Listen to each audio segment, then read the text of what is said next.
Shit.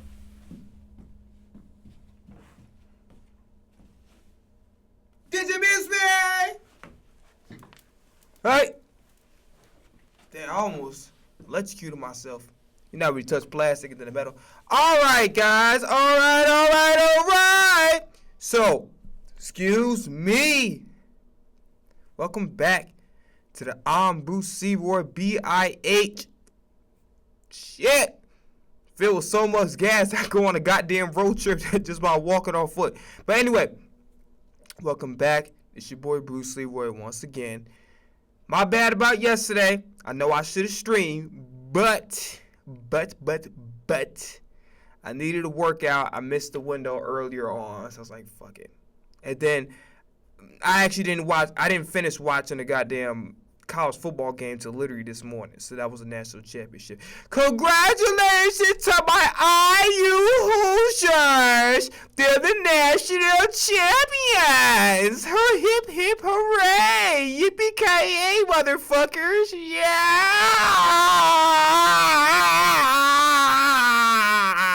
All right. Before we get started with today's festivities, okay? Follow me here on Twitch, once again, at I'm Bruce Leroy BIH. Twitter, Instagram is at I am Bruce Leroy. TikTok is It's Bruce Leroy BIH. And I almost fucked up the intro.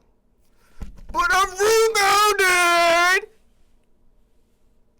Rebounded like your man. Alright, let's get into it, man. So, we have yet to talk about the Philadelphia Eagles. We would do that today. But before we do that, we need to talk about this recent football game that took place on Monday that took my black ass 2 days to fucking finish watching. That is the Miami Hurricanes and the Indiana Hoosiers. So once again, congrats to my IU Hoosiers for getting a national title. Congratulations to Mendoza. Hell of a job by that coach. All the players, everybody. Okay? So, let's talk about what went right for both of these teams and what went wrong for both of these teams. Let's start off with the losing team, Miami. What did I notice out of them? Okay? I don't mind that they was giving the ball to, what's the old boy name? Is his name James Franklin? See, this is why I need to come prepared. I'm about to spill water on my phone. Definitely don't need that. Miami. Oh, so you're gonna make me spell out the whole thing? You're not gonna come up with the search bar? Can't even fucking talk up here stuttering. Woo! There's fireworks on the Google page. Ah, my eyes. Mark Fletcher. I don't mind that they involve Mike Fletcher in the game and Mark Fletcher. Mark. Yeah, I remember U.S. Marshal, the Wesley Snipes' girlfriend. Mark, no, Mark, where they taking you, Mark? Cracking myself like a fucking pistachio in this bitch. You want a sunflower seed, motherfucker? All right, let's get serious. What went wrong for Miami, and why do I think they lost this game? Okay? And I low-key saw this coming after the Ole Miss game. I don't mind, because Miami is known for running the football, right? This is a school that had Clinton Portis and some other and Frank Gore and some other running backs that I don't remember off the top of my head. But, and I think Willis McGahee, don't quote me on that. But, yeah, Miami has came from a long, illustrious list of great... Oh, Ricky Williams. How did I not remember Ricky Williams? Come on, man. But, yeah, and some more people, too. But that's all I remember off the top of my head. But just going into it, I don't mind that they stuck with the run game because Mark Fletcher is a really, really good running back. Right? I thought Indiana did a fantastic job in the first half of limiting him. He really got most of his licks in the second half. So, my thing is with Miami, right? The play calling. For the love of God, can we have a little bit of creativity? Is it too much to ask to have some creativity in this offense. It just seemed like, and I'm really going to say for both teams, it seemed like both teams didn't really come in trying to play their brand of football, particularly on the offensive side of the ball, for both teams. Miami, the way their identity has been structured this year, Carson Beck gives the ball to his playmakers, right? His playmakers are who, right? Franklin will be can run and catch out the backfield. You got C.J. Daniels. You got Malachi Tony. Malachi Tony, in my honest opinion, is the best player in college football. And it's a damn shame that they don't allow the one-and-done shit. But you got him. You got, I think, I forgot what number 0 is. Yeah, number 0, Keelan Marion. He's also a solid option. But really, your playmakers are C.J. Daniels and Malachi Tony, who, like I said, in my opinion, he's the best player in college football, okay? And Carson Beck being able to make plays down the field. That is your offense. It's not really running the football. This is what I think fucked over Miami.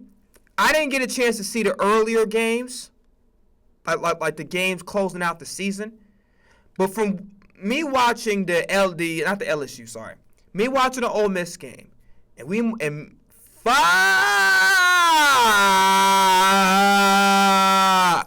Let me act like I can fucking talk without stuttering and shit. Sound like fucking Uncle Buck station wagon and shit. Keep push. You know how, Karate Kid and them mid to late 80s and 90s, early 90s movies and shit. Not even early, like 90s, 80s and 90s movies specifically. Mid 80s to and 90s movies. You know how they be having like them little shitty ass station wagons and shit that don't be working, and they be like, come on, Avery, push, Avery, there you go. Yeah, we got it moving. That's how I sound when I talk, like one of them fucked up ass station wagons and shit they be having in the movies. One way everybody got to get out the motherfucking car to push from behind to get that motherfucker started. Put that bitch in neutral. Alright. So, my thing is this. Miami's true identity is passing the football.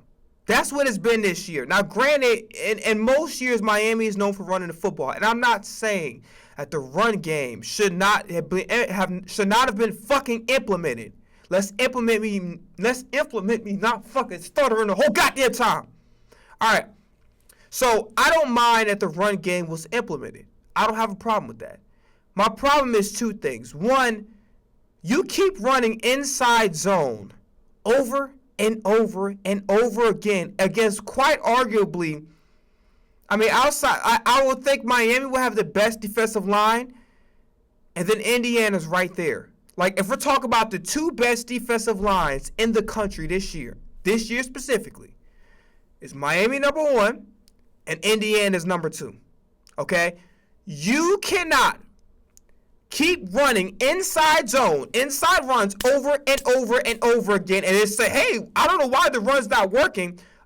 You're fucking running in the middle of an elite front 7. What the fuck you think is going to happen, Miami? I didn't see any RPOs, okay? And this was something that really could have helped, especially in the first half, because I'm telling you this right now. This is the honest to God's truth.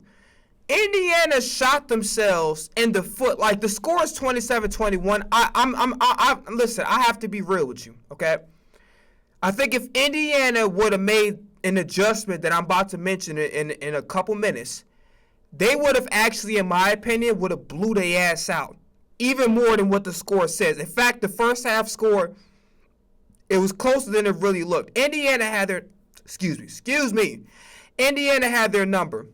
I'm going to tell you where Indiana fucked up at, because really, this score shouldn't have been close. Indiana should have blew Miami out. Now, listen. On the last one, which I have to upload to YouTube, because I haven't been able to do that, it's up on Twitch. Which basically I covered some NFL games. I covered the Fiesta Bowl. I covered the Peach Bowl. So I'm finishing up the rest of the NFL games I didn't talk about, and then talking about what we're doing right now, the national championship. So where's the RPO?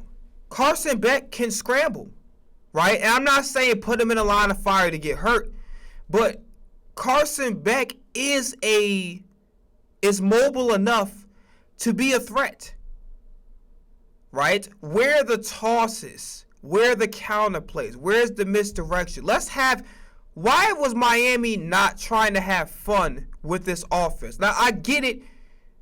Indiana's front seven is legit. That defense is legit. And by the way, I remember the last stream when I said, oh, yeah, who on Indiana could guard? Woo-de-woo-woo. And then I forgot Pons, if I'm not mistaken, is an NFL prospect. Don't quote me on that. But here's the thing.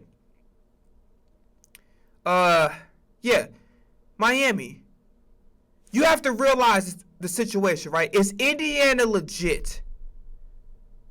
Like, okay, let's take away the fact that they won this game and they're national champions. Let's take that away. Let's pretend Miami and Indiana didn't face yet. Is Indiana legit? Abso-fucking-lutely. That's why after all of these years of being fucking rock bottom, one of the worst collegiate football teams in history,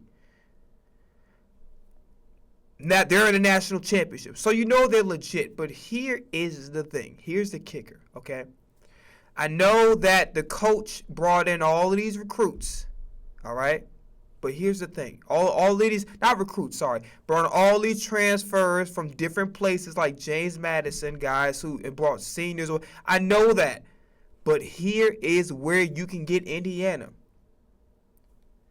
Indiana is not going to have that much depth compared to Miami. Why is that? Because Miami is more of a hot spot. When we're talking collegiate football, we're talking about like attractive places for football recruits to go to. Miami would have more depth than Indiana. So what does that mean? You take advantage. You take advantage. Let's get creative with this playbook. Let's start finding creative ways to get guys open. I'm not saying you have to, pull out a fucking rabbit out of your ass or a rabbit out of a goddamn top hat all the time, or fucking pull a crocodile out of from underneath the floorboards, okay?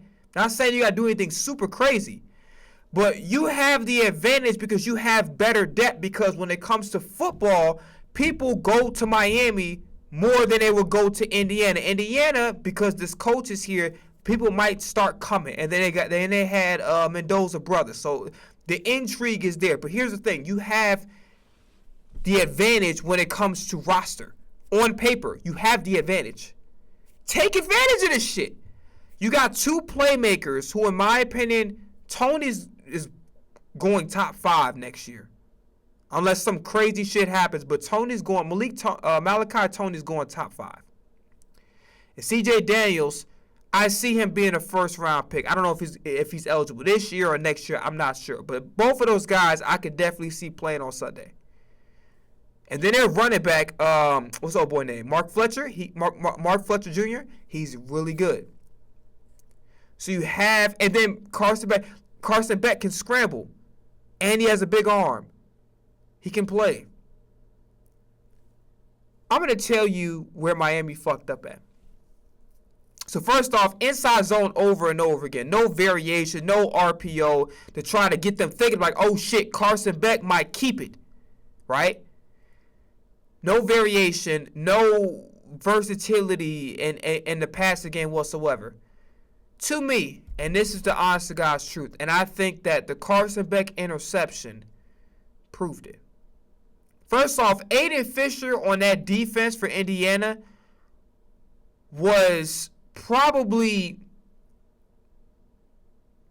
the best defensive player in that game. Hands down. I'm talking about everywhere there was an impact play, there was a turnover, there was a play to be made, Aiden Fisher was right there. Aiden Fisher, to me, was the best defensive player of that collegiate football game. Now, you can argue Beck, but Beck has some offside. I'm talking about first quarter to fourth quarter. Aiden Fisher was the best defensive player in that game, in the national championship game. Okay? Just all over the field. Just making plays, and him being a leader of that defense, and him being there, being present on the field. Because I think he was dealing with some injuries as well. I'm surprised. Speaking of injury, I'm surprised number 99 played, the defensive tackle for Miami, because he couldn't even stand on his own 2 feet the last game against Ole Miss. So I was actually surprised that he was actually in. But he was somewhat productive from what I've seen. But definitely, yeah, the best defensive player was Aiden Fisher by far, and it's not even close. Let me make sure I got the guy's name right. Let's make sure we got the guy's name right now. Come on. Yeah, Aiden Fisher. That is his name. I was right. Okay. Here's the thing with Miami, and this is my theory. You play a very dangerous game trying to completely change your philosophy or do a 180 from what you originally do. There's nothing wrong with adding things, drawing some things back, playing a little smarter in certain respects. But when you do a whole goddamn 180, that's a problem. The Louisville game, where Carson Beck threw 4 interceptions, put a nail to the coffin in a Miami Hurricane season. Why do I say that? Because to me, the way the offensive coordinator was calling plays for Miami in that national championship game, they do not trust Carson Beck. They don't. And it was evident in the Ole Miss game, and it was evident in this game right here. The way the plays were called, they played way too fucking conservative. For the amount of playmakers that's on Miami, number 0 capable of making plays. C.J. Daniels and Malachi Tony are definitely capable of making plays. The running back, Mark Fletcher, good carrying the ball and also getting out the backfield. They're more than capable. But I know what everybody's going to say. Well, Indiana's front 7 is no. I'm telling you this to your face. That Louisville game put a nail to the coffin in a Miami Hurricane season, because what it did was they no longer trusted the guy that they paid all that goddamn NIL money to. They didn't trust him. And evidence by the last pick. And here's the thing. I want to go on record for saying this. I think Carson Beck is a fantastic quarterback, but who has pretty much all the tools you can ask for. He has good mobility, good size. He has a good arm. He knows how to throw that football. He can throw the rock. But the issue is the decision making. And they did not trust Carson Beck to make good decisions with the football. So that's why they made a complete 180 in their offensive philosophy, started going more intermediate, started relying on the run game more, and trying to act like that was their way of being smarter when really they don't trust Carson Beck. And that Louisville 4 interception game scared the living bejesus out of the head coach, out of the coordinators. I'm telling you, I watched the Ole Miss game, I watched the Fiesta Bowl, and I watched the National Championship game. You do not make a 180 in your offensive philosophy deep into your season, when your season is about to be 3-4 games on the wraps. It doesn't make sense. So that's what bit them in the ass. And here's the thing, and I have to be honest with you. I'm paying a guy all that money. Guy has all that hype. I'm going to be honest with you. He's going to have to throw me out of a fucking game. I'm going to rely on what we have available and what we do best. And that is throw that goddamn football down the field and make plays. When you start resorting to inside zone, and then also You keep doing screens with Malachi Tony, and the screens look exactly the fucking same. And you're wondering why you couldn't get the offense moving. Because either it was an inside zone play, or it was the same fucking screen to Malachi Tony. And you wonder why your offense was... I mean, you gotta remember, motherfuckers watch film now. They watch film. You don't think that team watches film? Come on now. You don't think Indiana watches film? For Indiana, why this game wasn't a blowout? The first thing that always stuck out to me, and I really noticed this because the first time I watched Indiana a few times this year. I watched them in their matchup. I watched both of the matches with against Oregon. So I watched them play the Oregon in the regular season. I watched them play Oregon in the Peach Bowl. I watched the Wisconsin game. And that was pretty much it. I, for the love of God, do not understand why is Hemby starting over Black. I don't understand it. There's a completely different feel and juice to Indiana's offense when Black is getting the ball versus Hemby. A complete difference. A lot of people said that, oh yeah, they're basically the same. No.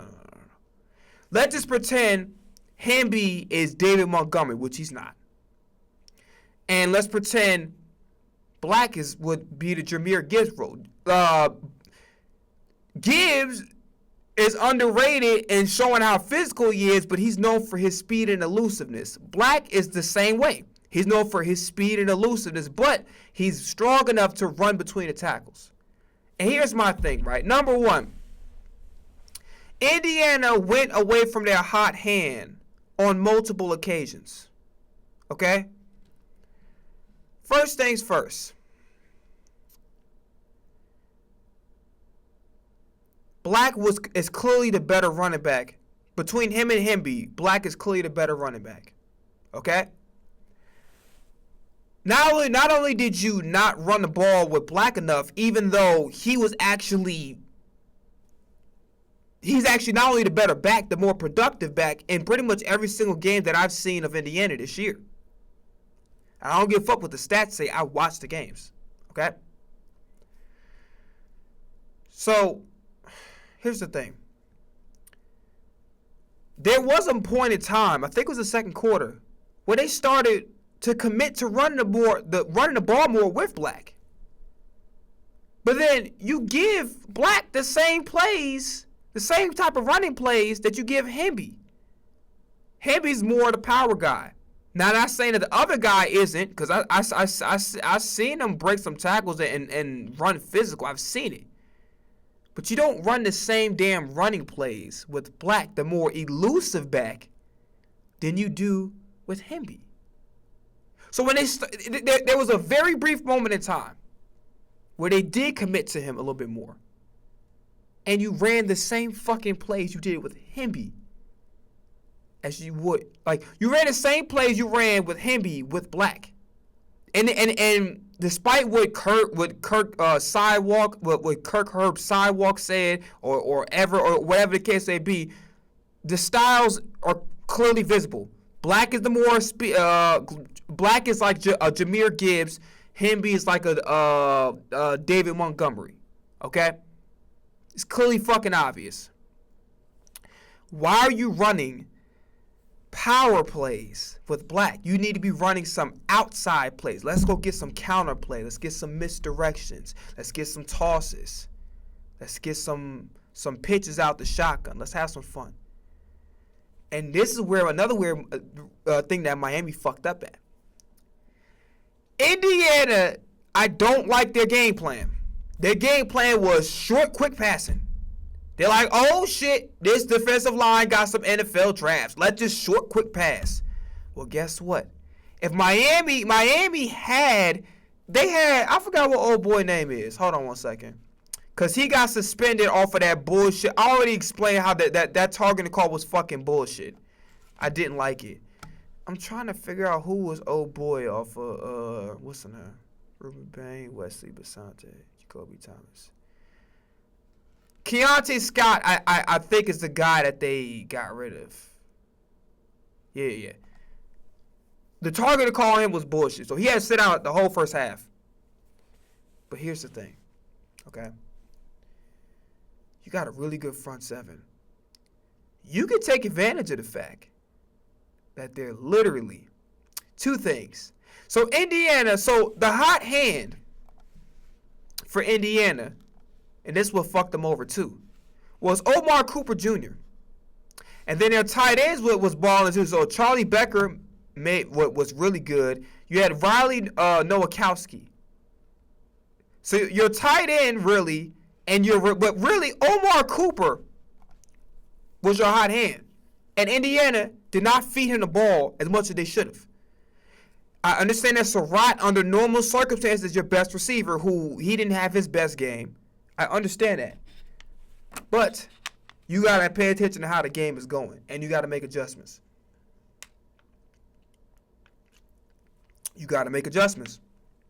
What does that mean? Okay. Omar Cooper is doing a great job blocking. He's catching that ball, and he's winning his matchups. Give the man the fucking ball.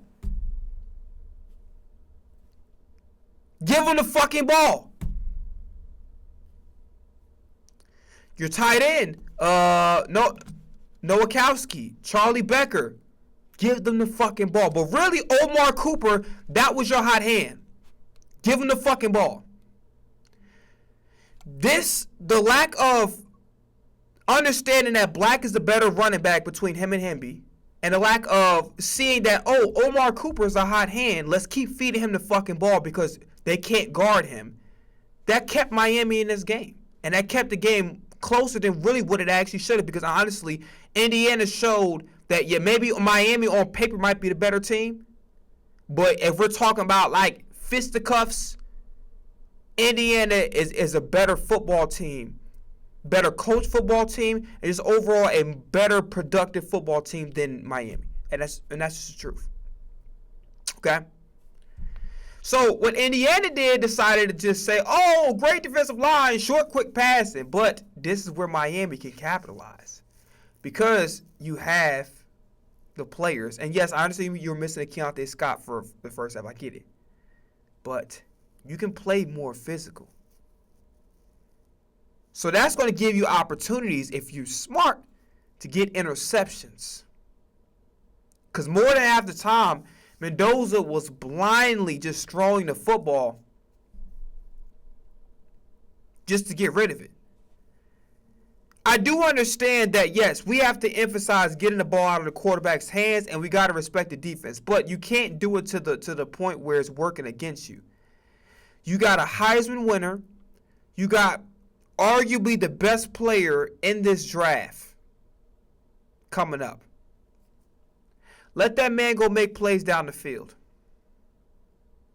Not everything has to be a fucking short, quick pass. Because if I'm Miami, what the defensive coordinator should have did was, let's go make adjustments to be more physical, and let's go create some turnovers. Because Mendoza's not even paying attention to where the fuck he's throwing at. Surratt didn't play well, kept dropping the fucking ball. Let's play up on these receivers. Let's go get some turnovers. Because they're not even fucking trying to operate in they're not trying to operate an offense. They're just like, quick pass, and just they're not even paying attention to what the fuck is going on. And their hot hand, Omar Cooper, he up there blocking and catching the ball and winning his matchups, and they're not giving him the football. That's easy fucking pickings. So, this was still a really good game. But both of these teams did not play their best football. And it was completely avoidable by those things that I literally just mentioned. And for Carson Beck, this is going to be very interesting because his talent says he should be in the NFL. His development and how he plays the game and how he processes the game, he's not NFL ready. You cannot keep throwing the ball into coverage over and over and fucking over again. You can't do that. It doesn't matter that you can light up the scoreboard with your arm and you can make some plays in your mobile. That shit don't matter. The great quarterbacks in this league make great decisions. And you're seeing why. You're seeing it play out in real time in these playoffs.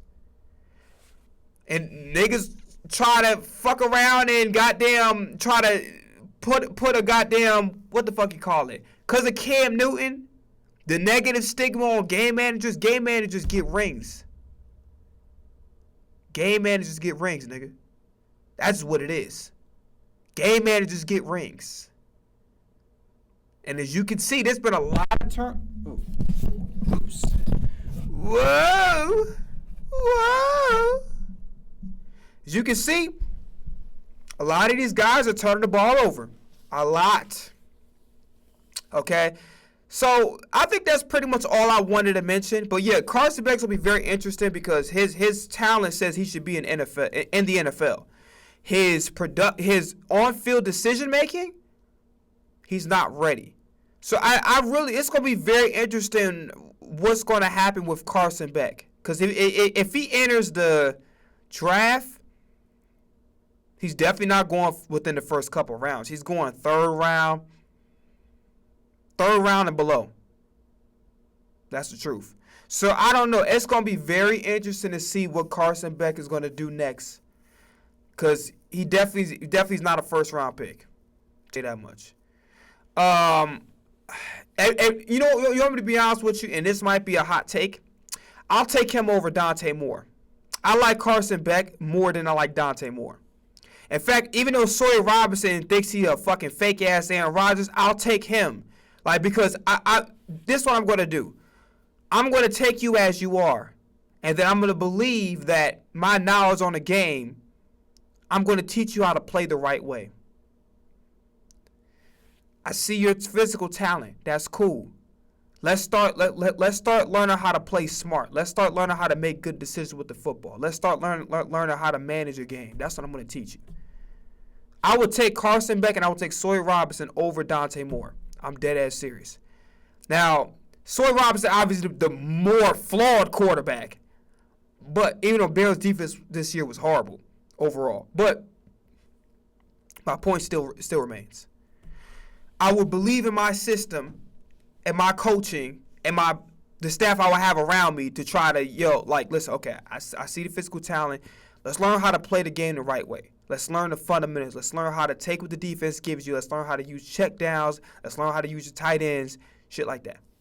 Eagles are the 49ers, man. So this is what we're going to do, right? So just like the last time, I'm going to basically segue, kind of do two things at the same time. So I will have the wild card game and go back and forth with the divisional game. Kind of like that, if that makes sense, okay? So, let's talk about the Eagles, and then, so the Eagles and the 49ers, at the same time, we're going to talk about the 49ers and the Seahawks, okay?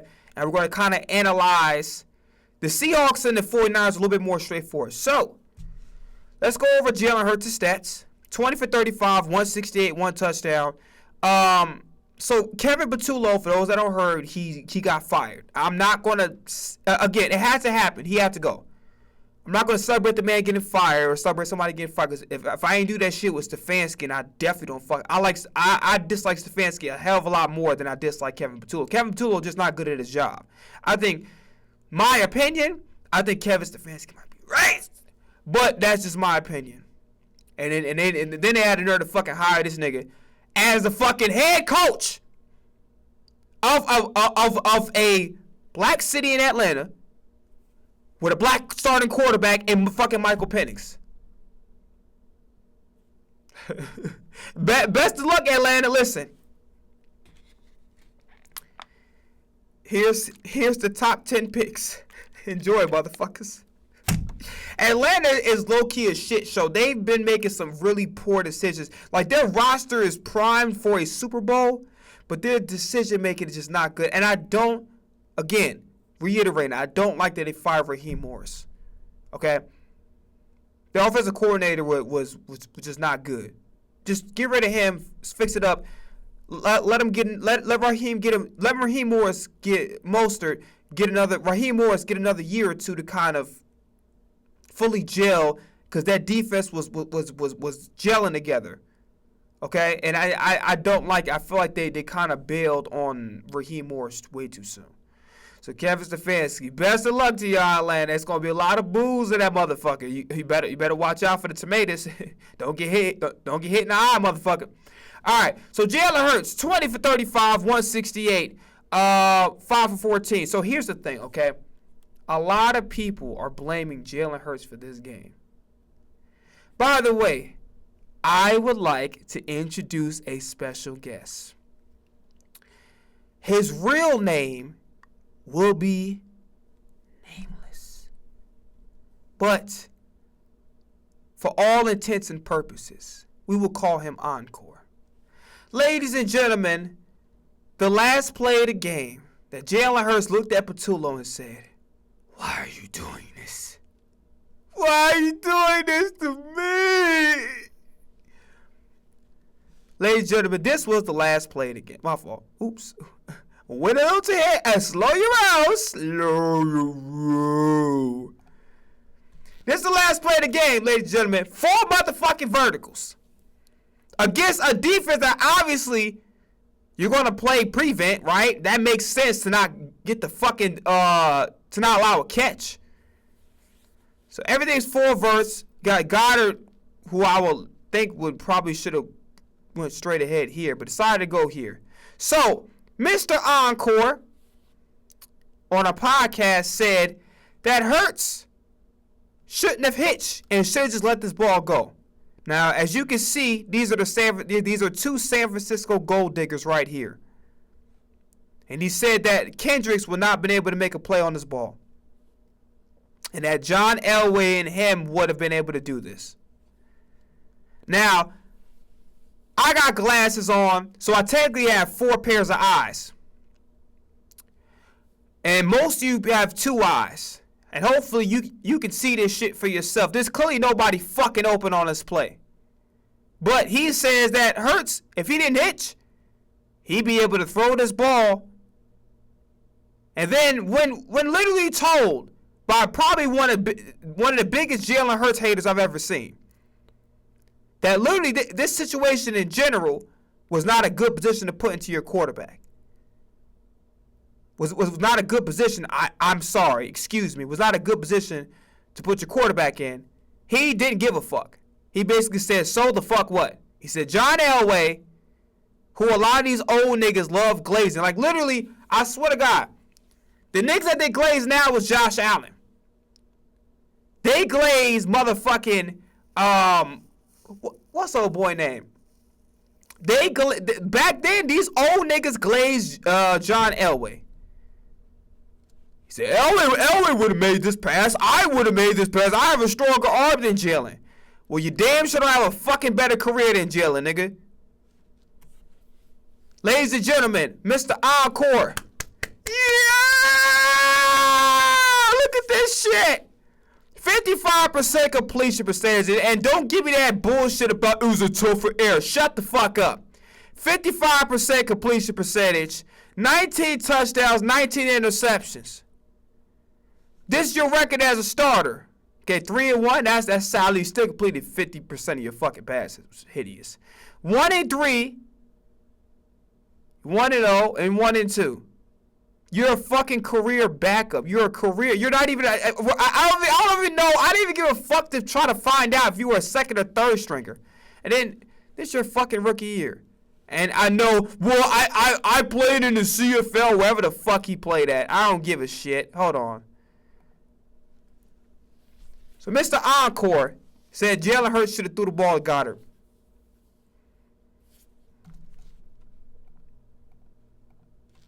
Should have threw the ball to Goddard. Now, let's address whether or not Jalen Hurts played good. Because you know I've been critical. Yeah, okay. So here's the thing. You know that how many motherfuckers I done... Excuse me. You know how many motherfuckers I done cursed out. Okay? You know how many times, and you know I went on this thing, and I'm one of the most unbiased fans ever. And I said, yo, Jalen Hurts is not consistent enough for me. Jalen Hurts has the best offensive roster, probably the best roster, defense and offense in NFL history, and he's not consistent enough. He's mid to very good. He's a 74 to 89 overall. If I had to, choose a die scenario, he's a 83 overall at his best. Just overtaking his best games and his worst games. I said that on here, being an Eagles fan, and I kept it all the way real. But here is where we are going to draw the line. Jalen Hurts is not above criticism at all. What the fuck we not going to do is assign a quarterback blame and blame him for shit that has nothing to fucking do with him. Shady McCoy, Steve Smith. I disagree with you, but I already.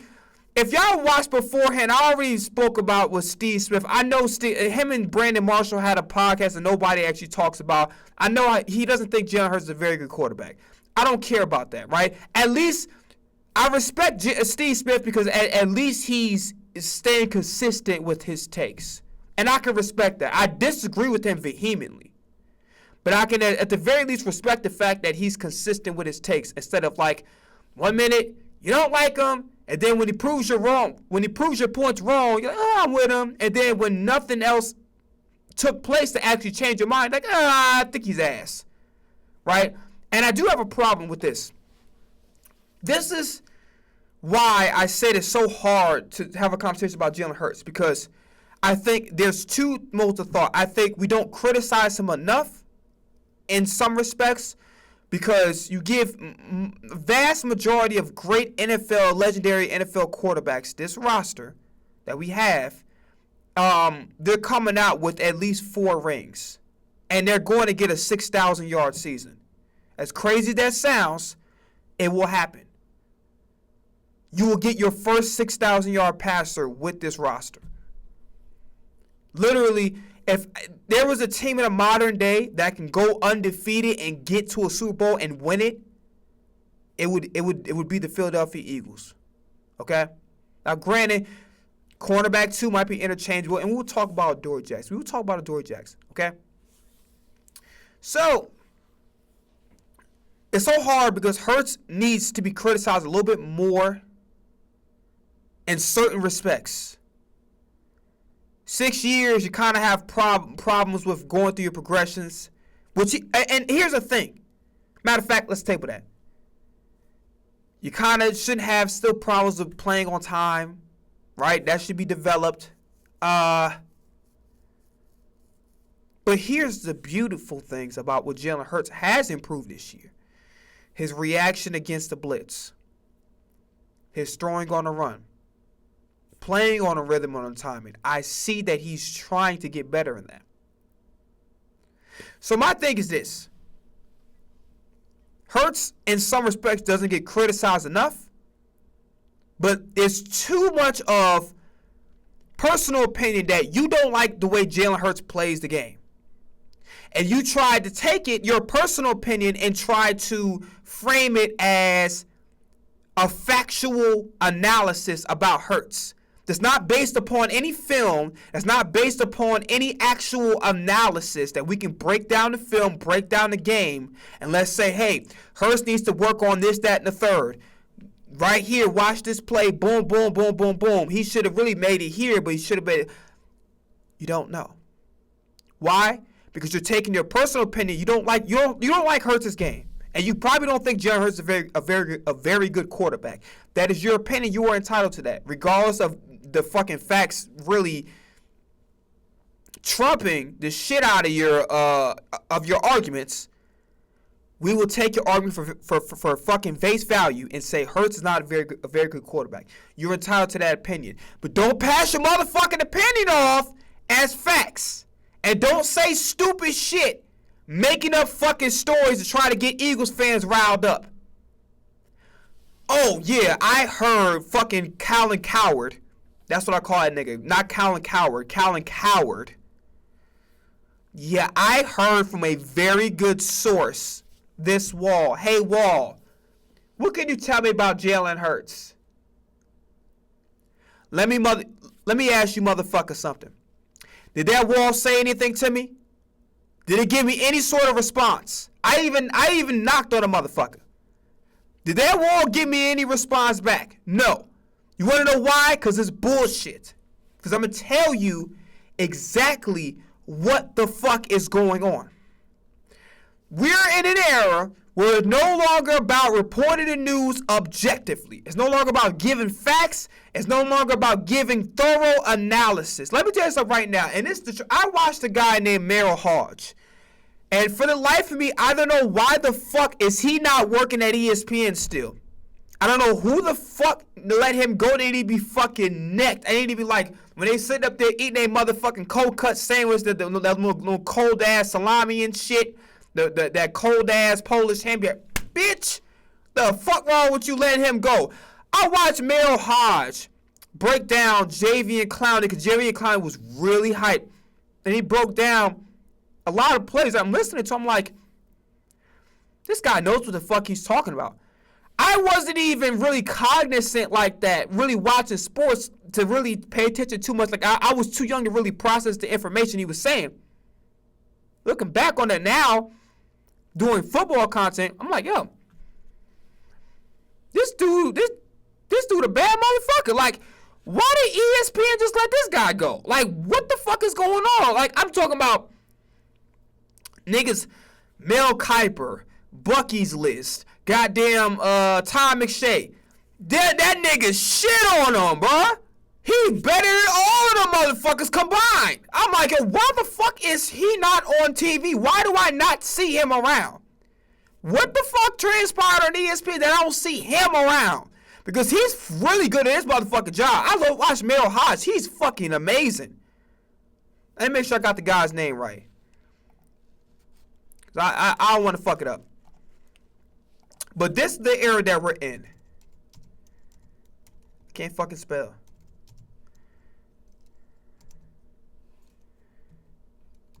Oh, of course. He's a running back. He played the game. He knows what the fuck he's a running back. He's a running back. He knows what he's talking about. Oh, he still breaks some shit down? I probably might actually end up tuning in. He know what the fuck he talking about. I don't know why. Who the hell? But they need to be. Bitch! What the fuck you think you. Motherfucker? What your ass letting them go, nigga? What motherfucking shrooms was your ass on? Bitch, what edibles are you on, nigga? The only thing edible you should be eating is a fucking bowl of vegetables, bitch. It's a fucking salad. The fuck wrong with you? Letting that man go like that. What the hell? But nah. A lot of people. So this is the game. And Marcellus Wiley said this about Emmanuel Acho. And you can kind of just tell. Emmanuel Acho sometimes is more on point more recently than back then. He said some dumb shit. Like, he said, by the way, Eagles fans like, oh, let's go get Greg Roman. I don't know if you guys have been watching football for the first time, but you don't get fucking Greg Roman to help out your passing offense. And that is the reason why I was very vehement and how I was critiquing. We'll talk a little bit more about Greg Roman later on. We'll take that discussion. But you don't get Greg Roman to help your passing offense. Just trying to kind of nip it in the bud, because I will talk about it later. But you don't get Greg Roman to help your fucking passing offense. That's not what the fuck you get a Greg Roman for. You got two receivers, a tight end who might or might not be here, but you have an elite offense that can put up fucking 50 points. That's what we need. So this is what we're doing. We're assigning blame to someone that doesn't deserve blame. Now, granted, do I think Hurts played his best game? No, he had some passes that kind of, they were a little high, but it was windy. To get him a tad bit of benefit of that, it was windy. Okay? The play caller was fucking hideous. Guys were not open. And certain guys failed Jalen Hurts. And we will discuss who that was. So, this is my honest opinion about Jalen Hurts. This is my final opinion, unwavered, collectively taking everything in. His best, his worst, whatever. Hurts on a scale of 1 to 100 is like 83 overall. If we're taking his best game or his worst game. Is that to say that he can't be better than an 83? Yes, but I feel like 83 is like around. If I had to rank him, best games, worst games, all his years, watching what he can control and what he can't control, 83 out of 100. I think that's a fair spot for him. Okay? Here's the thing. I think Hurts is an amazing leader. By the way, actually, let's go into this. Everybody's saying Colin Cowherd, people don't like him. You got guys like Britton Covey. You got guys like Brandon Graham. You got guys like fucking Jason Kelsey recently saying, wait, hold on a second. I don't really believe these reports. And I didn't believe the shits either. And LaShawn McCoy, Shady, we're going to talk about you. Matter of fact, we're going to talk about you right now. Just hold off a second. Will the real Slim Shady please stand up? Not Eminem. Talking about your ass, LaShawn McCoy. Disappointed the fuck out of me. I don't like how you move real happy. But we're gonna table that discussion. Now, I think Hurts is a fantastic leader. I think Hurts' work ethic is exceptional.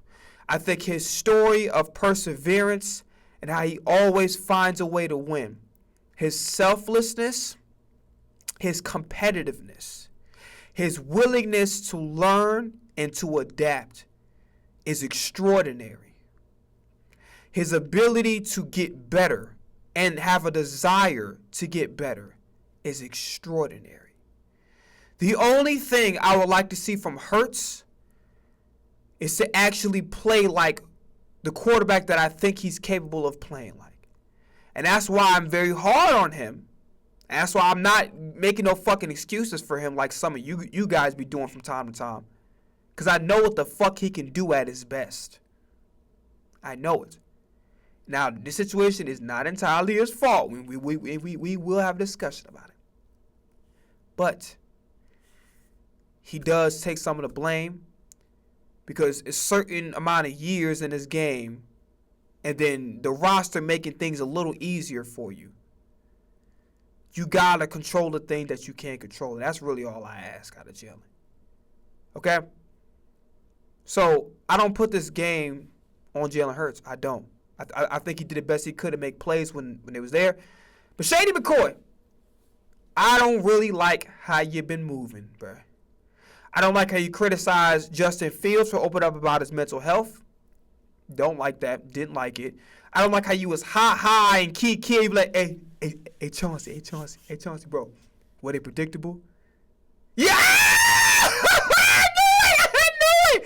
Nigga, if you an Eagles fan and you proud that you played for us, why the fuck are you doing that? Why are you reacting in that manner? That shit is look real happy. Now, you look at goddamn Chad Ochocinco when the Bengals lose or when the Dolphins lose. That's how the fuck he's supposed to be acting. Not like, I told you niggas, I told the motherfucker, I told you. What did I say? I told you niggas were going to do shit. Then I see you visibly upset. Hurts had a good stretch of games, a couple games, really good stretch of games. And we asked a simple question. We didn't say he's MVP. We said, does he belong in the discussion? And he was like, wait, why are we having a discussion? Because can't we just say he played? Like, you seem like he was visibly upset about us having a conversation, him being in a conversation, which he belonged in a conversation based on those two stretch of games. That doesn't mean that he's MVP. It means that we need is he in the discussion? Is he in the conversation? That's it. So that's a red flag. Then I don't like how you reacted to Lynn Jones' situation. I thought that was very like it's not the only one. But I really didn't like the reaction coming from you. I'm like, there's no way the fuck you look at that situation if you're a good human being and try to find something wrong with it. Doesn't make sense. So then, fast forward, you go on and talk about on the podcast, and you wonder why people getting on you. And then also saying some shit like that had nothing to do with why we were getting on about Saquon Barkley. It had nothing to fucking do with it. Like, also just saying dumb shit. It's like about the Greg Roman situation. We're going to table that discussion as well. But here's the thing, okay? Just the truth. My fault.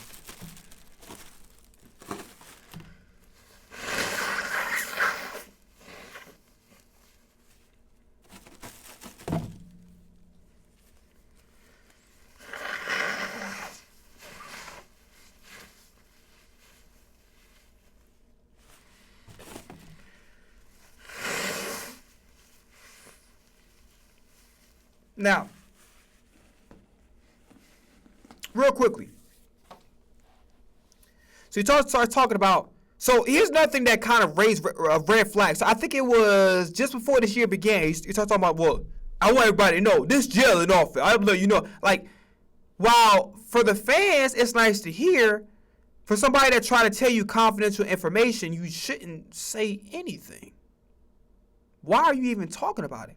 Now, granted, as a fan, as a consumer, it's dope. As like looking at it from an objective perspective, removing me being a consumer, it's like, why the fuck would you even say anything?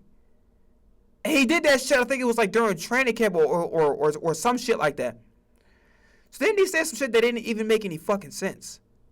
So he said, well, one thing I noticed is that we don't really run too much exotic stuff because what the fuck he say?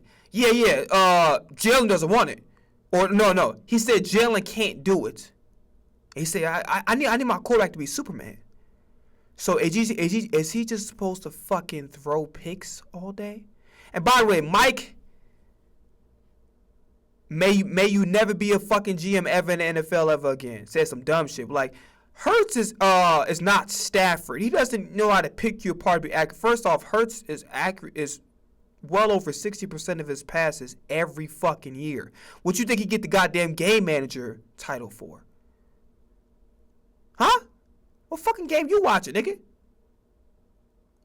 Was you just simming Madden all day and fucking rewatching old Eagles games from when you was a GM? What the fuck are you talking about? He's on Seth Jordan show say some stupid ass shit. And then he say he's not like Stafford. Stafford is not known for being accurate in the pocket and picking you apart. Stafford is a fucking gunslinger. What the fuck are you talking about? Nobody looks at Stafford and say he's the most accurate. Stafford and Tom Brady, they're not the same type. Tom Brady can air your ass out. Don't get it wrong. Like, he can spin that motherfucking rock. But that's not what he's known for. Okay? His bread and butter is the intermediate game, controlling the game, making you play his game. Like, that's Brady's thing. Like, Stafford is not known for his fucking accuracy. It doesn't say that he's a complete inaccurate quarterback, but he's a fucking gunslinger. The fuck are you talking about? What are you talking about? He's a gunslinger.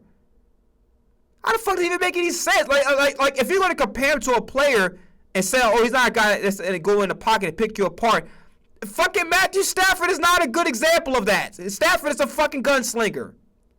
And that's not a bad thing either, but I'm just saying his example didn't even make any fucking sense.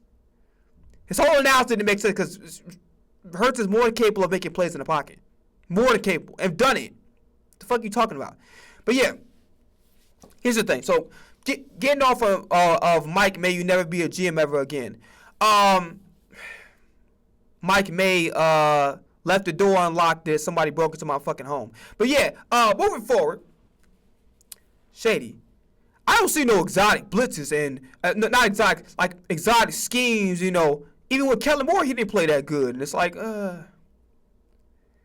here's the thing, okay? This is the truth.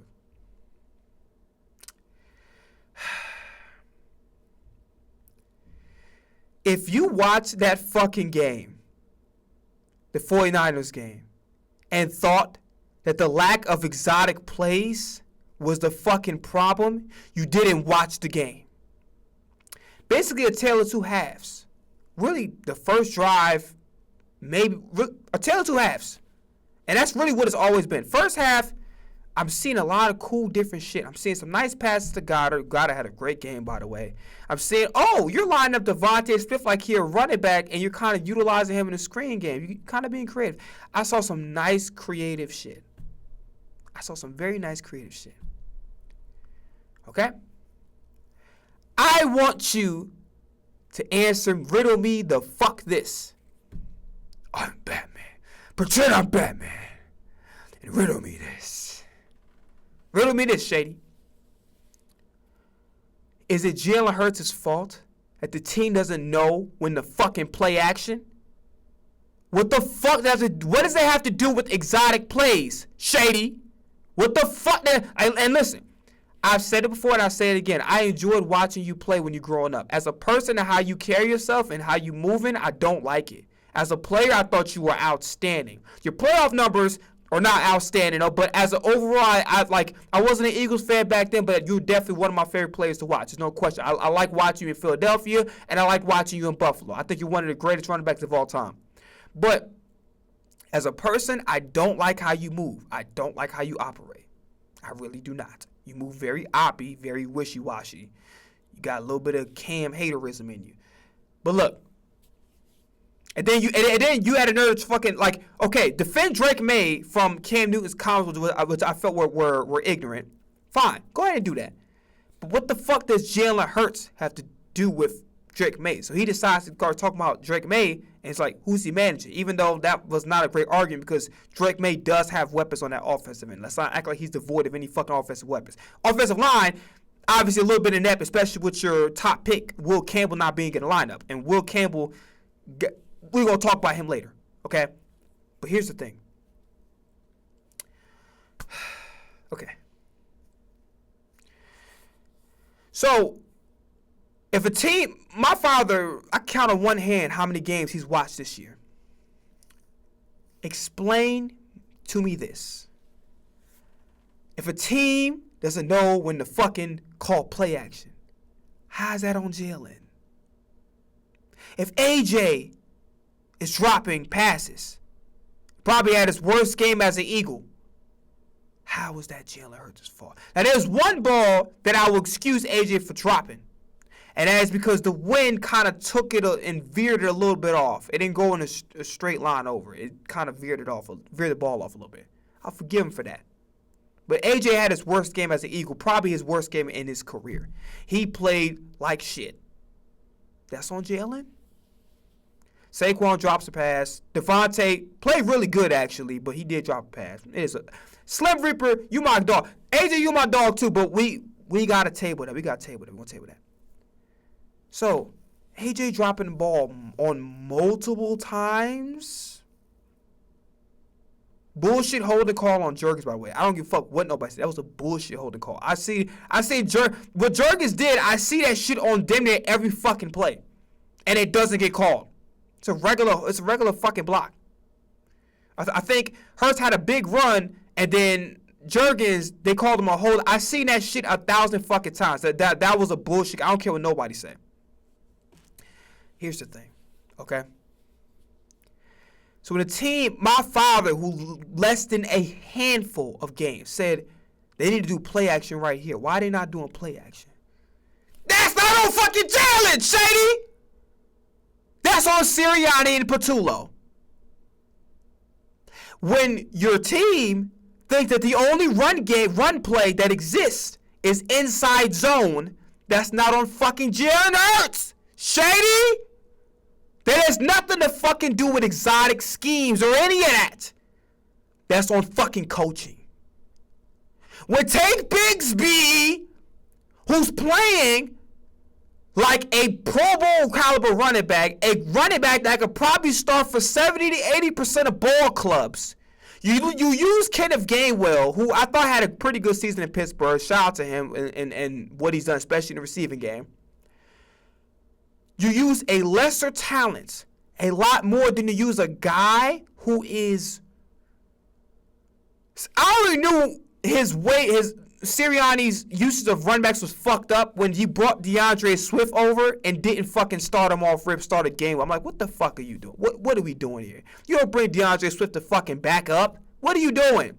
And unfortunately, I don't want to see guys get hurt, but it took Kenneth Gainwell to get injured for fucking DeAndre Swift to get what should have been given to him a long time ago, was the preseason showed he started. But fuck that. His tenure in Detroit showed us that he should have been starting. And that's why when motherfuckers were talking shit about the guy in Chicago, oh, he a bust, he ain't doing nothing, he stole money. I'm like, bro, if he balled out in Detroit before Dan Campbell went over there and turned that fucking organization around, ain't no way in the fucking hell you gonna tell me that he's ass and he's just a merchant of the Philly O-line. Bullshit, not having it. Now,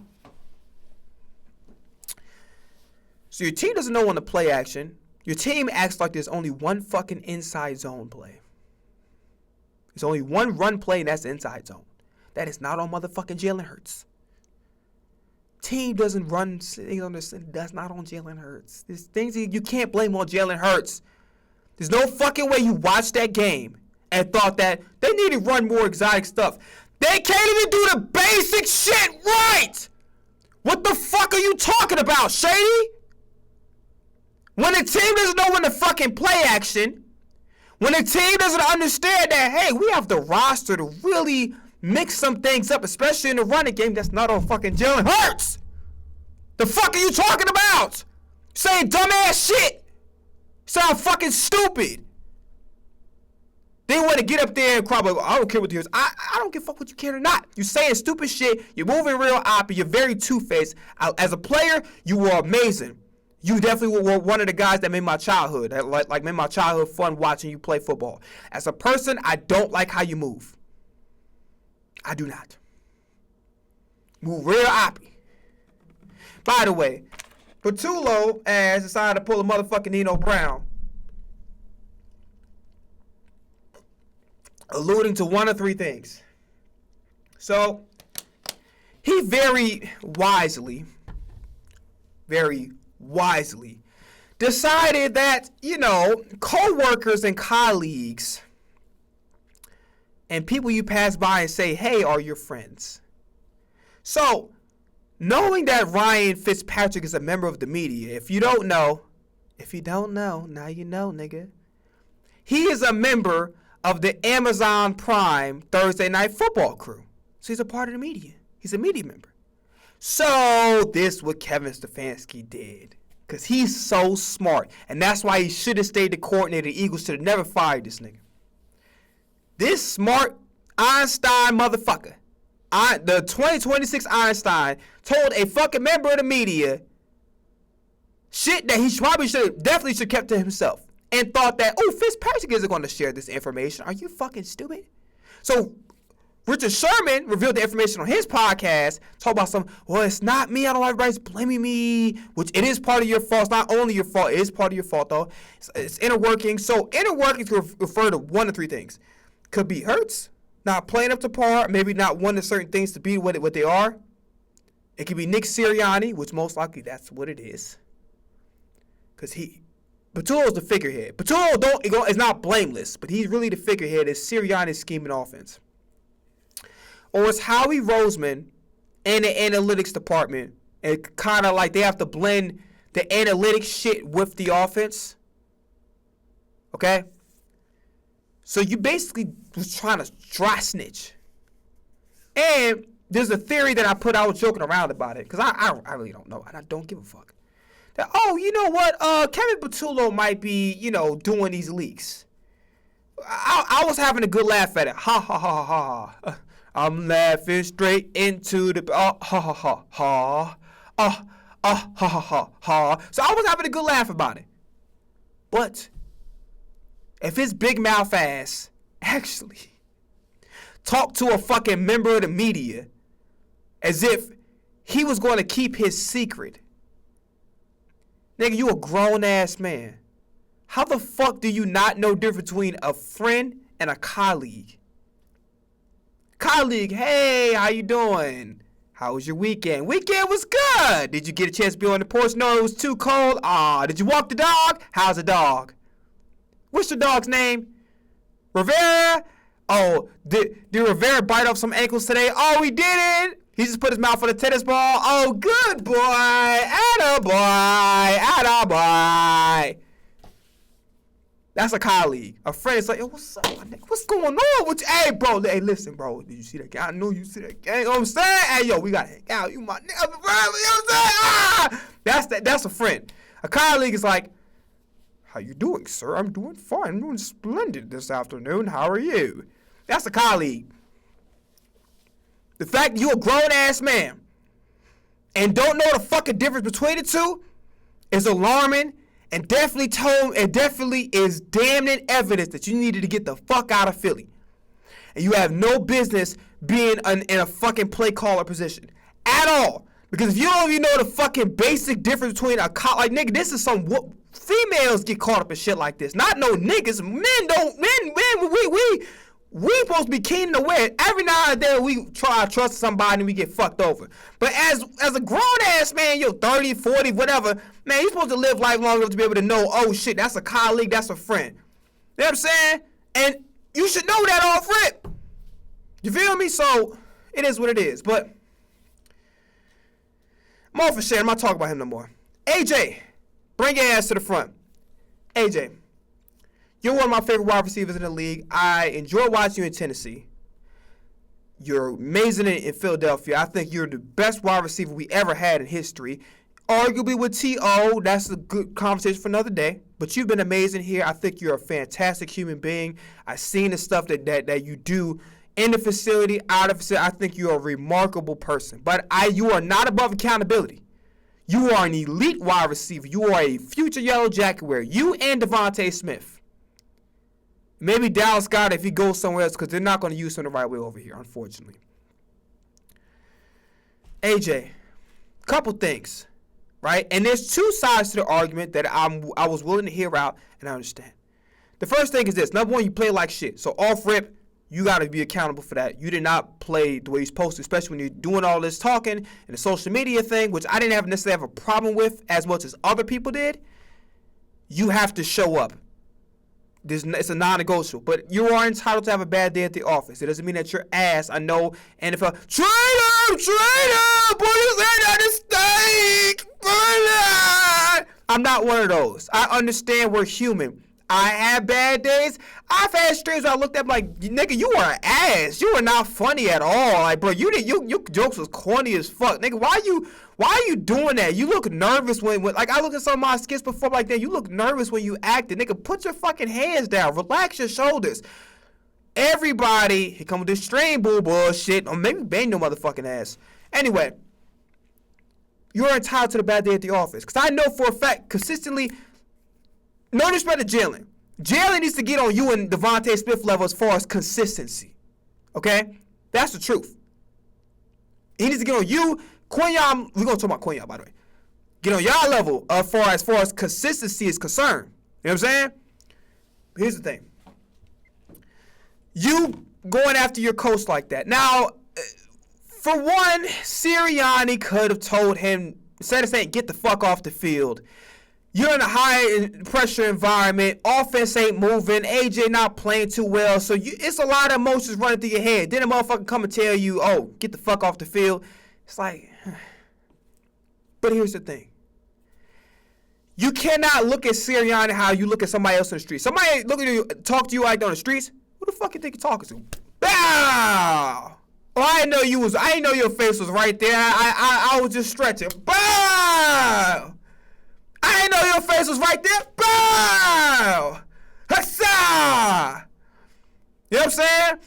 But this is your coach. And this is football. So it's different. Buddy Ryan, I heard some crazy ass, everybody, oh, we know Buddy Ryan, the defense, how he was talking to his players was fucking crazy. Alright? And probably wouldn't get away with the shit he was doing back then today.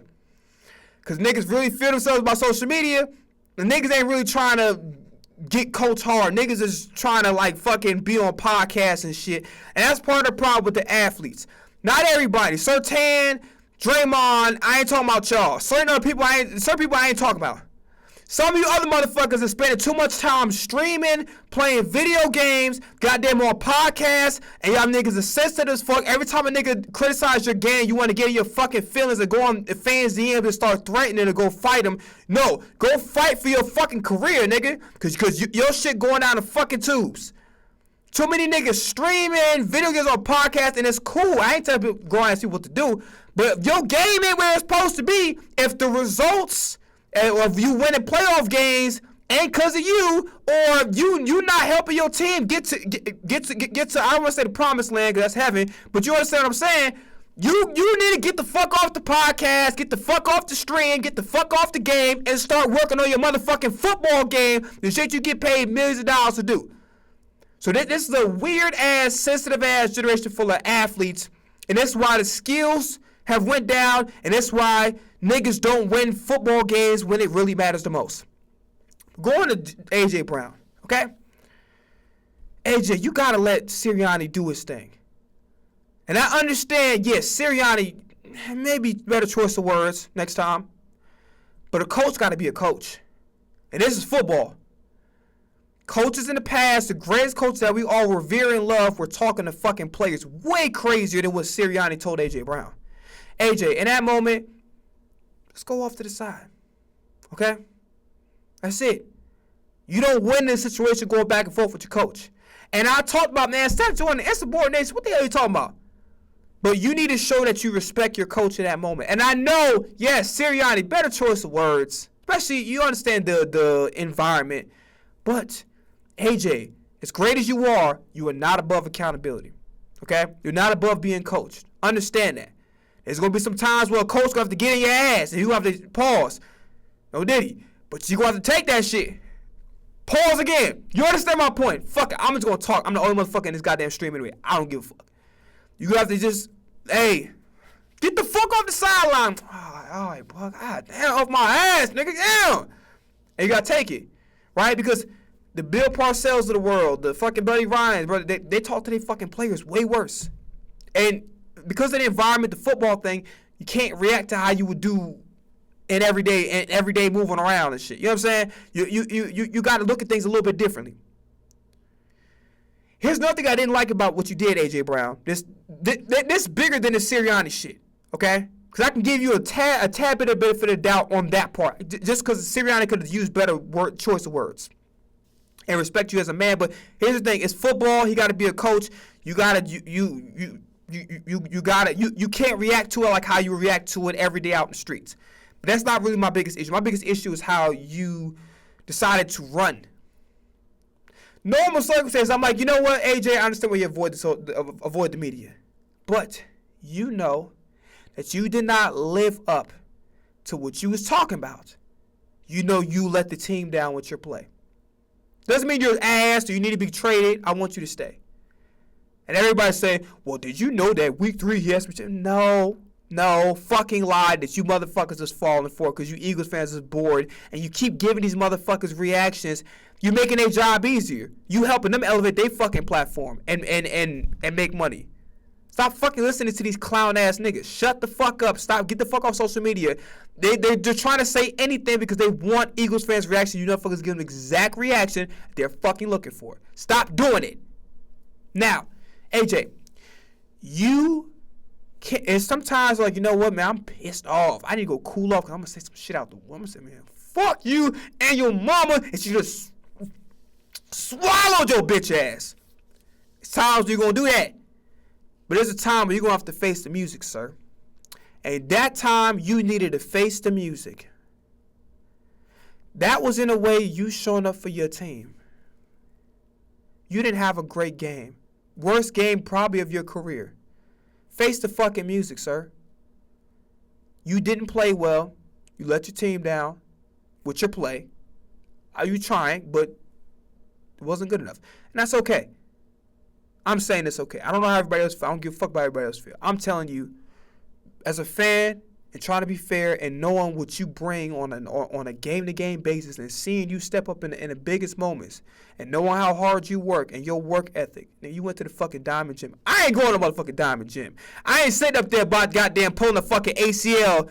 And I respect those guys because those are firefighters. I know what they're trying to do. I understand the idea of mental toughness, doing things when you don't feel like it. As a man, you gotta have that gene, that goddamn clutch gene in you. When shit ain't looking great, you still gotta perform. I like the message. I don't like how they're going about the message because I'm not fucking myself up for validation of a man to say, yeah. Because here's the thing: when you do sleepless nights, you try to make some money.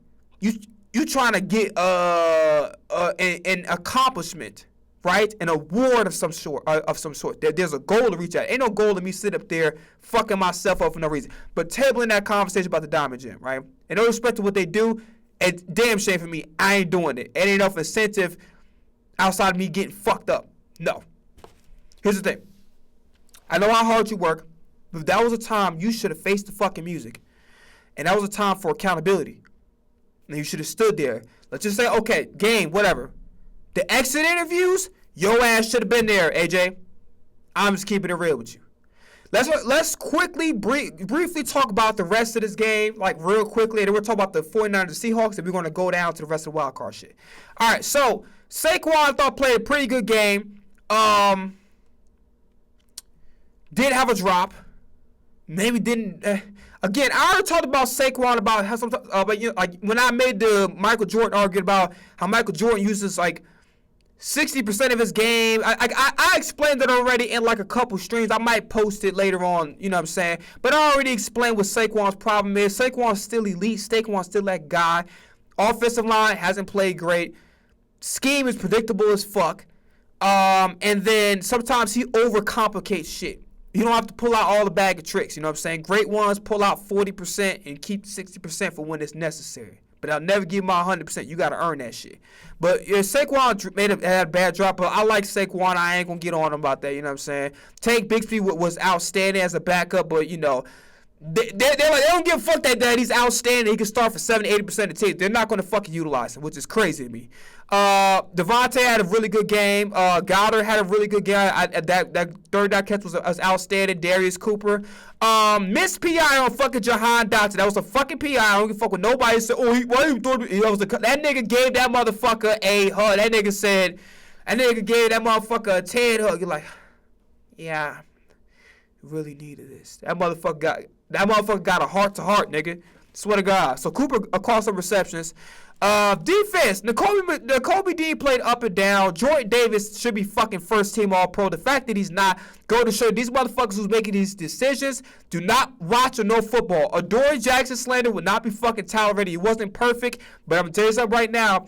It take a lot of fucking moxie to not go on social media and start fucking crying out and cursing out fans and going crazy, getting your ass in the lab, accepting accountability and working on your game. Regardless if you're here next year or whatever, Adoree Jackson, you have my respect. I'm proud of you for stepping up your game. You elevated and you actually played better. Adoree Jackson slander would not be fucking tolerated around this motherfucker. Not on my platform. Reed Blankenship, you're good in my book for the most part. You play like shit. You play like shit against the 49ers. You were a part of some busted coverages. You play like shit. Do better. Epps was alright. Ball played pretty good. Nolan, I like to see a little bit more. Jomo made a play or two. Quayon, you scared the fuck out of me that first try. I had to fucking clean my glasses to make sure it wasn't a Dory or Keely Ringo out of that motherfucker or a goddamn Ja'Cory Bennett. Like, what the fuck going on? They're getting his ass beat by any and everybody. I did got the fucking father with a belt, got the uncle with a belt, got the grandpa with a belt. They both taking turns beating the shit out your ass. But after that, you turn to goddamn 2003 playoff Rondé Barber. So salute to Quayon Mitchell for that, 100%. Sadie Brown, I think, made a play or two. Jalen Hurts a little bit too quiet for my book. Byron Young, nothing there. That's all I got. And then I'm gonna keep it real with you, Brock Purdy. So first off, praise out to George Kittle. Cooper DeJean played pretty good too, by the way. Just throwing that in there. Shout out to Cooper DeJean for making first team All-Pro. Congratulations to you as well. Definitely played like it this game for the most part. There's one thing I want to say. Yeah, so praise out for George Kittle. Best tight end in football. I think he could be the greatest tight end of all time. 49ers do not fucking use him as much as they should because he's so good at run blocking that they don't use him like properly. So praise out to George Kittle. Hopefully the surgery or whatever with the ankle was successful and all of that. I'm trying to think about what else. Yeah, and Christian McCaffrey was beating the shit out of us. Brock Purdy, everybody said he played a great game. No, the fuck he didn't. Like, literally, if it wasn't for the offense not putting points up on the board due to Sirianni and Patullo's incompetence. By the way, real quickly before we move on, let's start talking about the head coaching candidates. Some of you motherfuckers said Greg Roman. You do not bring Greg Roman on a fucking football team to goddamn pass, to open up your passing game. Greg Roman is a coordinator who was about the run. That's why when he was put on, when Jim Harbaugh hired him for fucking Justin Herbert, that shit didn't make any sense. Because one, your running backs aren't good enough yet to be able to do that. You had Najee Harris, that Hampton guy, who I think is alright right now. That number 30, who is solid, is showing some promise. But your running backs are not good enough to have, what's the name? The offensive line is not good enough to have Greg Roman be there. If you gonna put somebody on the motherfucking Chargers, you put somebody on there that knows how to let motherfucking Justin Herbert throw that motherfucking ball down the field, right? And they got it in Mike McDaniels. And I'm gonna be honest with you, this is the truth. As much as I wanted to see Mike McDaniels be in Philly because he's smart, his attitude is not what I really want in Philly. I want a motherfucker who's tough. I want a motherfucker like Vic Fangio. I want a motherfucker to get a motherfucker's ass. You know what I'm saying? Pause. That's what I want. I want motherfuckers to hold you accountable.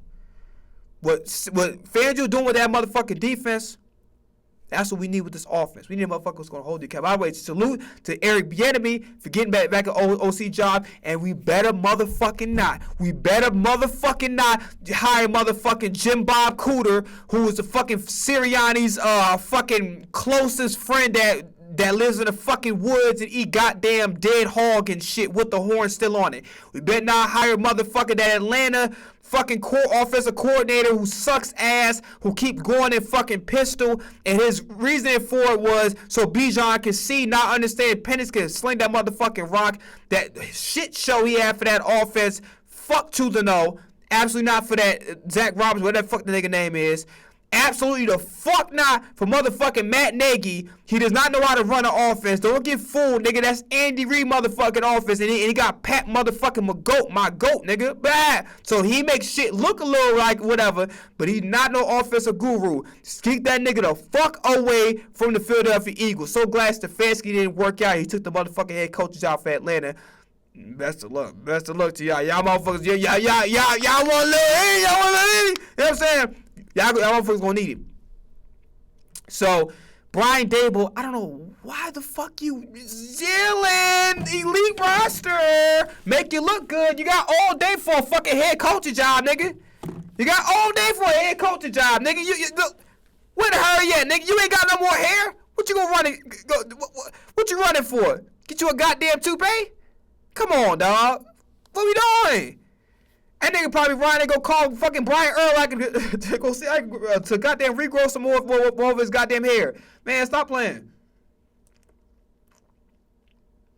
So Dable is either going to be the head coach of the Bills, or he's going to be an OC for the Titans. That's what he's looking for. But Dable, you should have came to us, man. You know Hurts, bro. Nigga, you got Saquon. You got Dallas Goedert. Hopefully he stay. We'll see. We'll see. But I'm just saying, dog, like, what's up? What's up? Feel me? Like, come on, Dable. Come on, that ball. The ball head. What you doing, man? Come on, man. What the fuck, man? But nah, on some real shit. Dable, you should have came to us.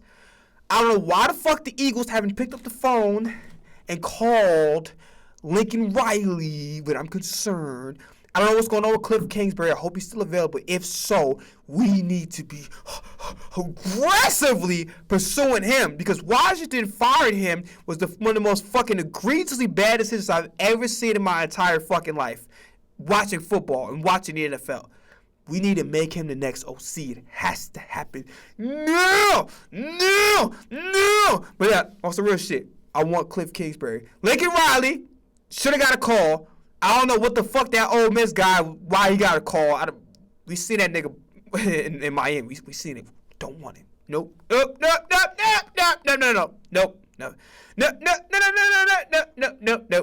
Hell no. All right. 49ers Seattle, defensive line was dominant. Leonard Williams, DeMarcus, what's the old boy name? I want to get the names right. And then we're going to talk about some more, then we are out of here. By the way, real quickly, I want y'all to hear something real quick. Obviously, with the Keon Coleman signing, which hasn't worked out, how do you answer the fact that you have not given Josh a good enough wide receiver room? Yeah, I mean, can I interrupt? I'll address the Keon situation. The coaching staff pushed to draft Keon. I'm not saying Brandon wouldn't have drafted him, but he wasn't his next choice. That was Brandon being a team player and taking advice of his coaching staff, who felt strongly about the player. And, you know, he's taken, for some reason, heat over it and not saying a word about it, but I'm here to tell you the true story. Okay. You should have kept that motherfucking true story to yourself. That goes to show me that Buffalo is low-key a shit show. Why do I say that? You remember the last stream? For those that will hear the last stream, if anybody in this motherfucker, I don't know, don't care. As long as I'm here, that's all that motherfucking matters. So the last stream said, yo, Josh Allen didn't play good, deserves accountability whether people would like it or not. And some people think him as Jesus in the flesh, and he's not. He's human just like every other motherfucker. Just same thing as Lamar deserves accountability. Jalen, in some respects, deserves accountability for not getting the job done. Burrow, not so much. He get a pass from me. But you better hold motherfucking Josh Allen accountable the same way. They will not. But here's the thing. I said to myself, I said, yo, number one, I felt bad for Deion Dawkins and Josh Allen. Again, I already explained why I got on Bills Mafia ass. I like Josh Allen. Josh Allen, like I said, top 10 of all time. Where he's at depends on his postseason motherfucking success moving forward. Here's the thing, though. This was horrible. You don't throw your head coach under the bus. And even McDermott was like, yeah, he made some comments about the roster. Yeah, you got a great quarterback who arguably is going to be one of the greatest of all time. Arguably could be top 5 wide receiver of all time. And he doesn't have an X. Inexcusable. This defense, holistically speaking, outside maybe a couple players, is not very good. Has not been very good ever. Holistically, rankings-wise, not been very good. Okay? So I don't like this. I don't give a fuck if it was your decision or not. We don't need to know this. Keep it to yourself. Don't sit up there and make your fucking player that you drafted feel bad. Keon Coleman, is he playing well? No. Is he looking like the guy that whatever? But no. But this tells me everything I need to know about Buffalo, right? And it's reinforced by how they consistently overpay guys that did not deserve the bag, fucked up their whole team because nobody wants to go play in cold-ass Buffalo. The least you can do is manage the fucking salary cap. So nobody wants to play in cold-ass Buffalo, despite the fact that Josh Allen is elite. And there's a Super Bowl. We'll see. But I like Josh Allen. Point being, how they mismanage the cap, overpaying motherfuckers, begging on their knees to come to cold-ass fucking Buffalo. Nobody wants to go there. So that's why you got to overpay all these motherfuckers. So you mismanage your cap, and you fucked over Josh Allen from having a roster that could be prime. And you took all day to give him a fucking running back. You took too goddamn long to get a reputable running back in a goddamn building. You stuck with fucking Devin Singletary too long. Devin Singletary is a complimentary piece. He is not a starter. Now, 49ers and Seahawks, this was an ass whooping from the get-go. Just keeping it all the way a buck. It was an ass whooping from the get-go. Rashid Shaheed was a fucking theft. Was a theft. And I wish he was an Eagle. The only thing I don't like about what Seattle is, Seattle don't use him as another wide receiver. And they really need to because, number one, Shaheed was outstanding in New Orleans. And I thought they should never got rid of him because he was their best offensive player. Should never got rid and would have really helped the developing quarterbacks over there. So should have never got rid of Shaheed. Absolutely the fuck not. Should have never did it. But they did it. So they got him. Kick returner, he's a beast. Receiving, he's a beast. He can do some in rounds. He can be a really good gadget. Shit, he is a fucking monster. Started off the goddamn game with a kickoff return touchdown. Shaheed is a fucking menace. I don't like how Seattle, once again, don't utilize him in the passing game because everybody knows when you play Seattle, you got to go guard Jackson Smith-Njigba. Cooper Kupp had his best game as a Seattle Seahawk. Probably had his best game within the last couple of years. He played really good. Really was the hallmark of that offense. Him and Kenneth Walker. Kenneth Walker is outstanding back. Outstanding. Catch out the backfield. Run. He kind of looked like Neo. I was about to ask him about his polygamous relationships, but I probably would have been out of line. I probably would have had the shit slapped out of me. So I decided to keep it to myself. Closer, closer.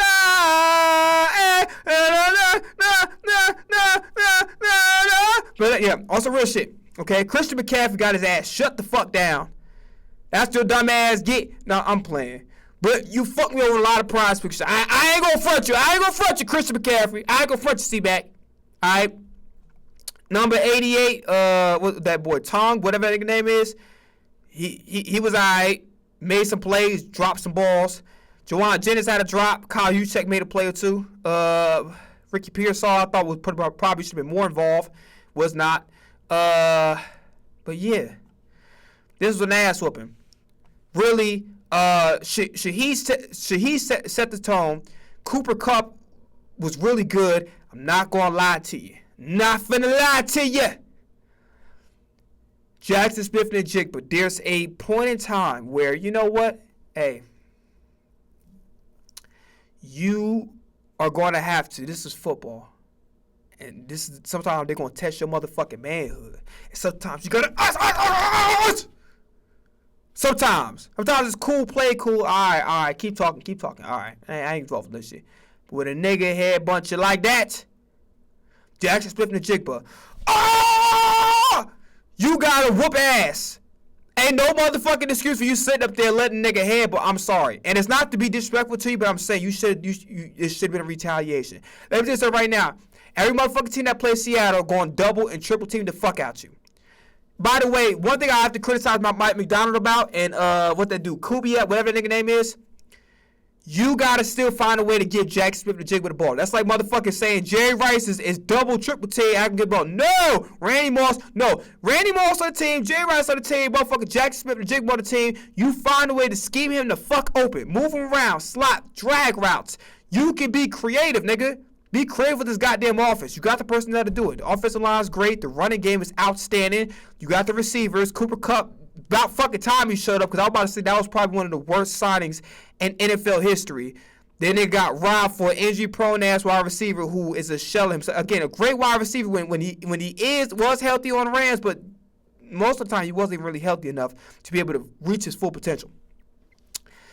But Cooper, I thought that nigga robbed you, but he didn't, because he finally showed up.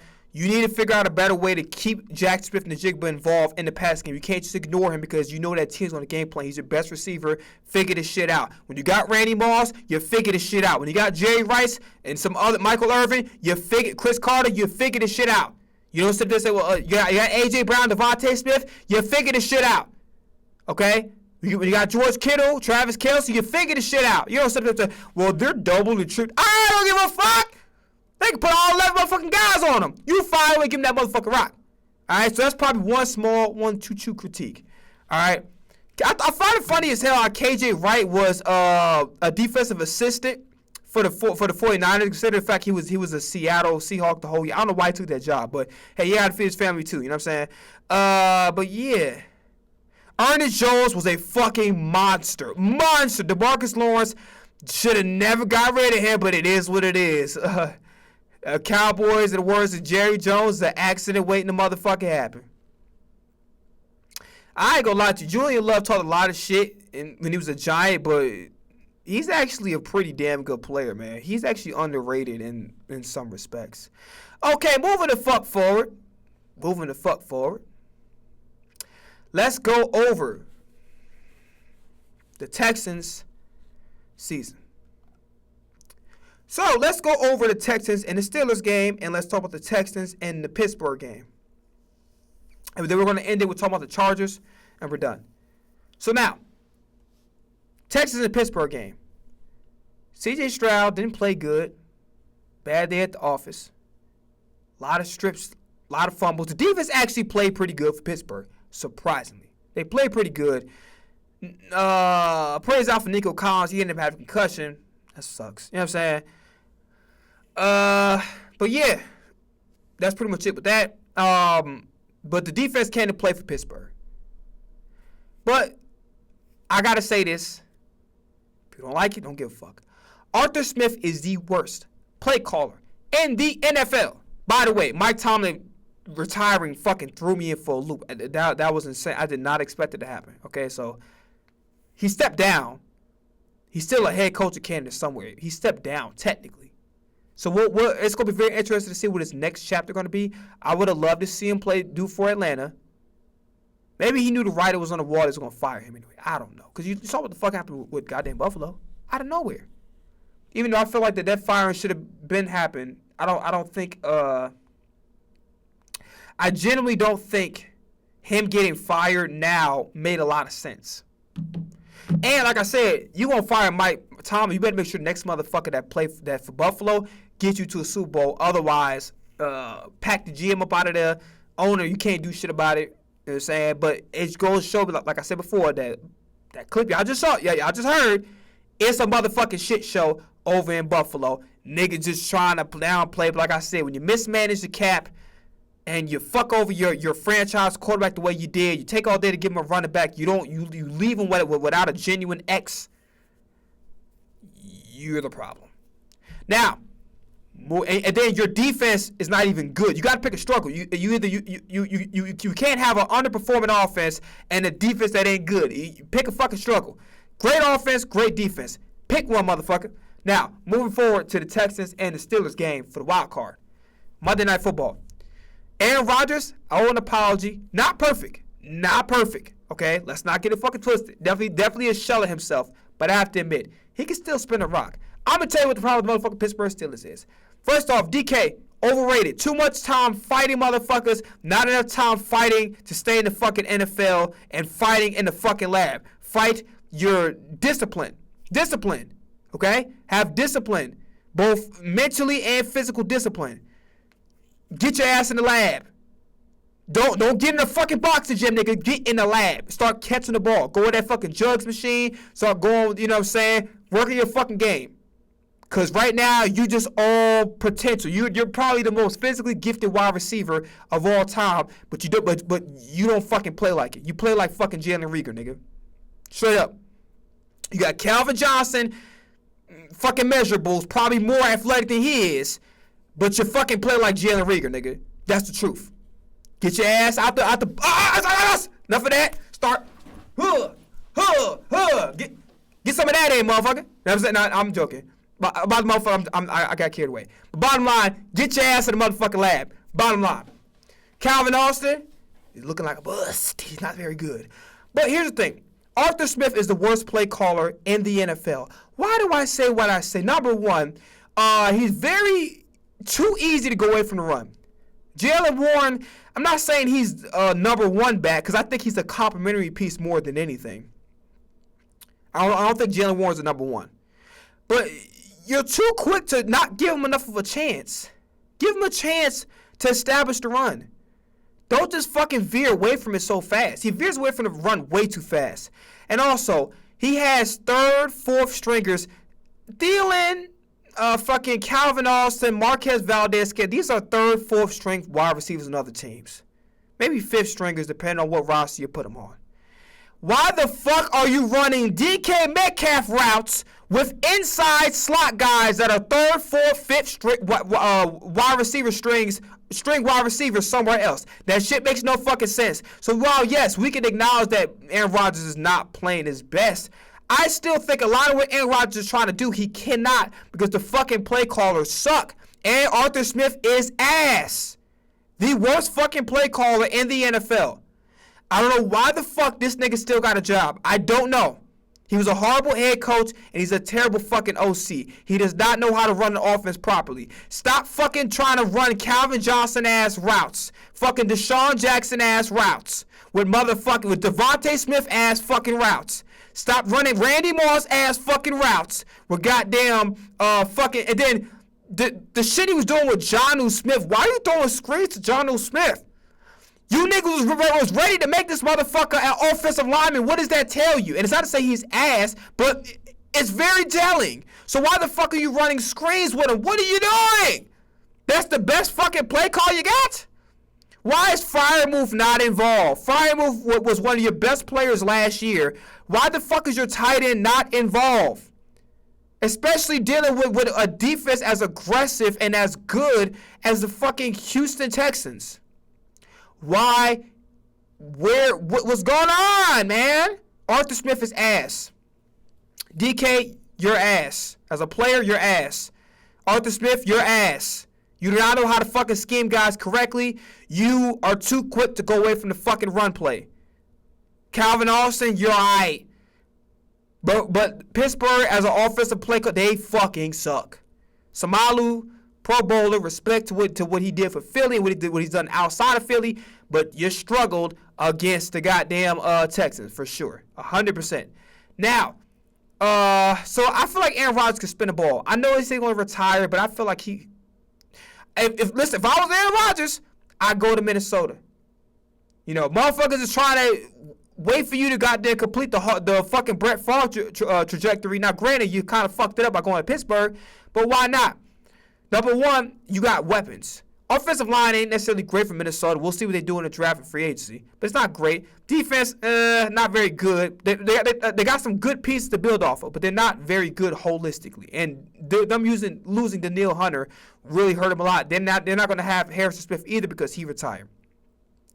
But you got Jordan Addison, you got T.J. Hockenson, you got Justin Jefferson, you got a run game with Aaron Jones and Jordan Madison. You can make some plays over there. I would like to see Aaron Rodgers play for Minnesota. And then after that, then call it quits. Maybe he don't feel like taking all the motherfucking, because I'm telling you right now, he be getting fucked up. Bad. You know what I'm saying? Like staying in that pocket. So we'll see what happens. You know what I'm saying? We'll see. Last but not least, let's talk about the Chargers and the Patriots. Well, actually, before we do that, let's talk about segue. So Chargers and the Patriots going into the Texans and the Chargers, and then after that, we're done. We're out of here. We gotta leave. I gotta leave. And then after that, I'll tell you after. Move on. Let's get back on topic. Let's get back to business. All right. Chargers and the Patriots. Well, Patriots actually got strip sacked. Hold on a second. One second.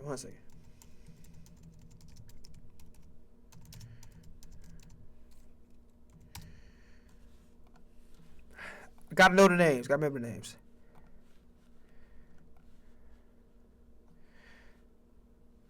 So Tart played really good, but they got an all-pro number 43.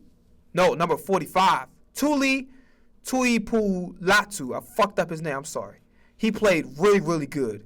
Probably the best defensive player on the field. Maybe for both teams. But at least for the Chargers.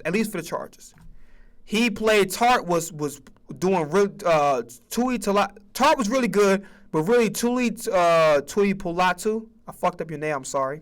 If you ever see this, don't beat me up, please. Okay, so let's talk about what the problems is with the Chargers. First off, Chargers got to understand that offensive line is built through years of great drafting. You think you can try to fix a fucking O-line in 1 year? You're wrong. And evidence by what happens when your injuries happen, then Mekhi Becton, some new faces. Hopefully Mekhi Becton can sneak his way back into field. You know what I'm saying? Howie Capone can do what Howie Capone need to do. But listen, the defense got the turnovers from the Patriots. They got the turnovers. But here's what fucked up the Chargers. Okay? Number one, Quentin Johnson didn't play well. Don't give a fuck what his numbers said. He didn't play well. Run game was alright, as expected. Keenan Allen didn't play well. Had some bad drops. Where's the involvement of the tight end? Where is your tight end? I think one of the biggest issues with the Chargers, right, because it's bad enough their offensive line is what it is. But you have to understand, a tight end is a quarterback's best friend. And the fact that the Chargers never went out of their way to go grab a tight end anywhere tells me a lot. Where's Noah Fant can help? You know what I'm saying? somebody that is a reliable target. Someone. What are we doing? Chargers are not going to go out of the way to get a tight end, and I think that's part of the reason why they're hindering the offense. The play calling for Greg Roman, he had to get fired. Number one, he wasn't a right fit for fucking, that's Harbaugh. And I literally said this, and I say it again. Harbaugh is not a fit in the Chargers, and his leash will be short. Harbaugh will be fired within the next couple years. Why do I say that? Harbaugh is a guy that you get West Coast offense, let's run the ball heavy, let's play great defense. Chargers have a great defense, no question about it. Has that been that way for the past few years? Running game, they have no fucking running back. No, Najee Harris not good enough. Praise off it. Hopefully he's recovering well from his injuries, but it is what it is. Number 30, rising star Kamani Vidal. Rising star, we'll see what happens. Hampton, I'm not impressed. Not impressed. I think he's okay. Okay? So you don't have a run game to be able to do what the fuck Jim Harbaugh and Greg Roman wants to actually do, which is to run the ball heavy. Second, you got a gunslinger. You need to let that motherfucker rock. You got to let him throw that ball over the field. So that means you got to hook him up with some weapons. Quentin Johnson had a great year overall, did not have a great game. Keenan Allen is maybe potentially a Hall of Famer. Maybe. French Hall of Famer. Didn't play well. Lambert Conkley, that's probably arguably your best wide receiver in the team. Why are you not scheming him open? Why are you not trying to target him? Because he's really good in the slot. Why is he not involved in a game plan, Mr. Roman, Mr. Harbaugh? Harbaugh's not a fit for Herbert. I said this multiple fucking times. By the way, real quickly, make this a 2-minute thing. This is what I can't stand about the Lamar Jackson dialogue. Now everybody's bitching about the receivers aren't good. When I said it for the last couple, 2-3 years, even as far back as 2023, niggas was looking at me crazy. I didn't know what you're talking about. Baltimore good. Guess what motherfuckers bitching about? Offensive line. Guess what motherfuckers bitching about? Wide receiver. Guess what niggas bitching about? The defense. And I said that Patrick Queen and Geno Stone not resigning was a huge fucking mistake for that defense. And it's costing them. Lo and behold, I was right. Here's the problem with the Lamar Jackson thing. I think some benefit of doubt should be given. Now, I heard JB talk about that it rearranged he heard things about how he's not talking to his offensive coordinator in like the last 4 months, not really seeing eye to eye, not really, Tom Munker's the type of guy that's going to hold you accountable. He's a tough coach, and how they had to rearrange his schedule because Lamar Jackson couldn't wake up. I'm going to be honest with you. His mother is very active in his life. His mother pushed him, right? That builds character. I watch him in his press conference. I watch him off of the field. I don't know the guy personally, but I watch him. Lamar's a model citizen. Guess who the fuck decided to say, hey, take the motherfucking TVs out. Take the video games out. It wasn't John Harbaugh. It was motherfucking Lamar Jackson. It's accountability. That's a leader. Now, two things can be true at once. We can say, okay, he has bad luck because his teammates don't be stepping up to the plate when they need him to be. But let's not get it twisted because a lot of people, here's the problem. Any fucking time that you bring up Lamar Jackson, everybody thinks about everybody tries to pull a Ross card. You already know why I'm saying Ross because I put the shit on YouTube. Everybody wants to play the Ross card. Oh, you racist because you criticize Lamar. No, Lamar needs to learn how to play 4 quarters of great football. Heavy is the cry. If you're going to call you the greatest dual threat quarterback of all time, right? Arguably the most talented quarterback of all time. If we're going to give you those titles, you got to live up to it when it matters the most. Okay? Now, when I was saying they don't have the receivers necessary, or Andrew should never been fucking re-signed because his talent is elite, but his play is inconsistent. Niggas was looking at me like I had fucking cockroaches crawling out my motherfucking ears. All right? But now you Ravens fans want to concede to that point. Fucking not buying that shit. Now, let's go talk about Lamar. Lamar, great quarterback. I love the guy on and off the field. Headband, tip cap, whatever the fuck you want to call it. I respect the hell out of Lamar. I like watching him play. He's a fucking human highlight reel. He's a leader. He's a competitor. I love Lamar Jackson. But what we try to do is, anytime somebody try to put a criticism and say, hey, listen, I understand he's had bad luck. His teammates have failed him in certain respects. Lamar hasn't exactly played 4 quarters of clean football, right? When it matters the most. Like sometimes you can get away with like what Caleb Williams doing, get away with not playing a great first half of football and playing a great second half. But 9 times out of 10, you need to prepare to play 4 quarters of great football because that's why Brady won all the championships. Brady didn't fucking play a bad first half. In the second half, Brady, and you're going to bring up 28-3 to Atlanta. But here's the thing. You need to learn and understand heavy is the crown that weareth it on his head. Okay, what does that mean? Sorry, Lamar. I know it might be unfair to ask you. You got to play 4 quarters of clean football. Sorry. I know it's a lot. Probably a little bit unfair in some respects. You got to play because Derrick Henry did his motherfucking job. Lamar, you got to play great football 4 quarters. Now, granted, his offensive line has struggled this year. Certain players don't need to be on the fucking team no more. Just keeping it real. Regardless of the Pro Bowl, whatever you want to call it, the offensive line has not played good holistically. But I can't stand with motherfuckers. Every time you bring up a criticism about Lamar, niggas start getting in their feelings and start trying to pull the Ross card. No, motherfucker. Lamar is going to be held accountable like the ways you hold Jalen Hurts accountable.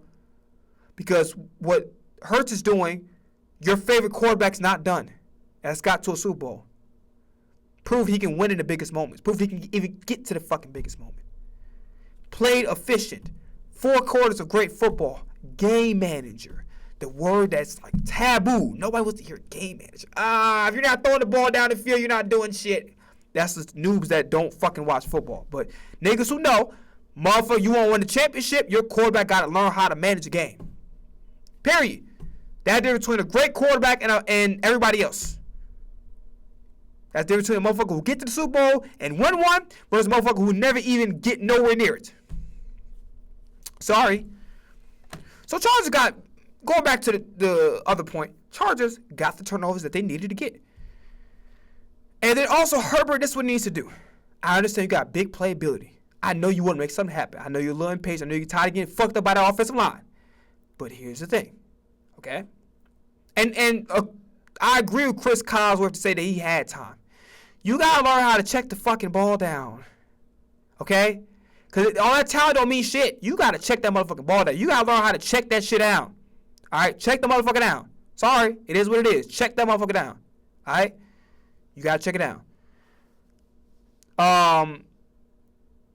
You got to learn how to, you see a running back, you see a tight end sitting, you got to check the ball down. Stop looking for down the field shit. If it's not there, check the fucking ball down. You got a bad offensive line holistically, and you keep holding on to the fucking ball. That's not going to make the situation better at all.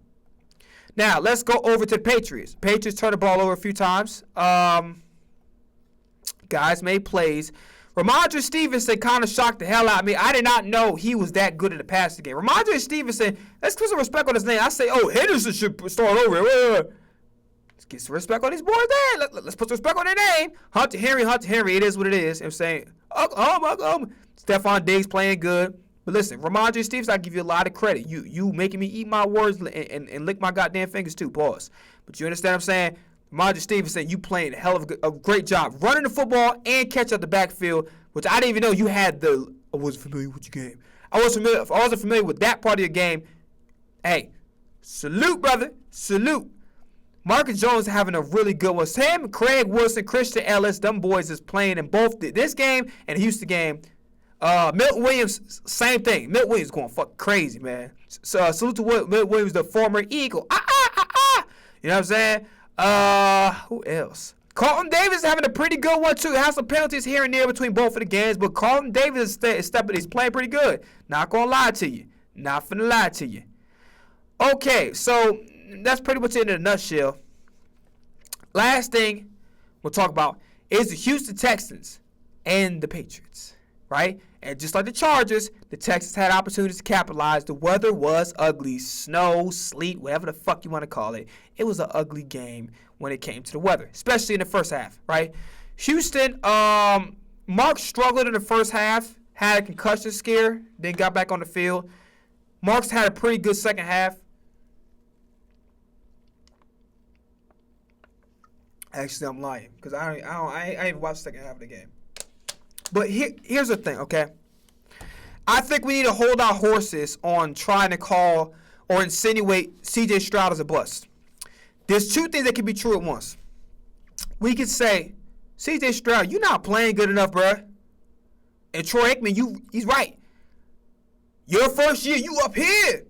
And you talking mad shit. You up here trying to son Caleb Williams, and Caleb Williams is playing better than you ever played your entire career. He even asked this year, I put this year over your rookie year. Okay? This is what I will say. C.J. Stroud's not devoid of any weapons. He arguably has the best defense in the NFL. You know, I think it's Philly. Don't tell nobody. Shh. But here's the thing. You arguably have the best defense in the NFL. Will Anderson and Danielle Hunter are getting yellow jackets when it's all said and done.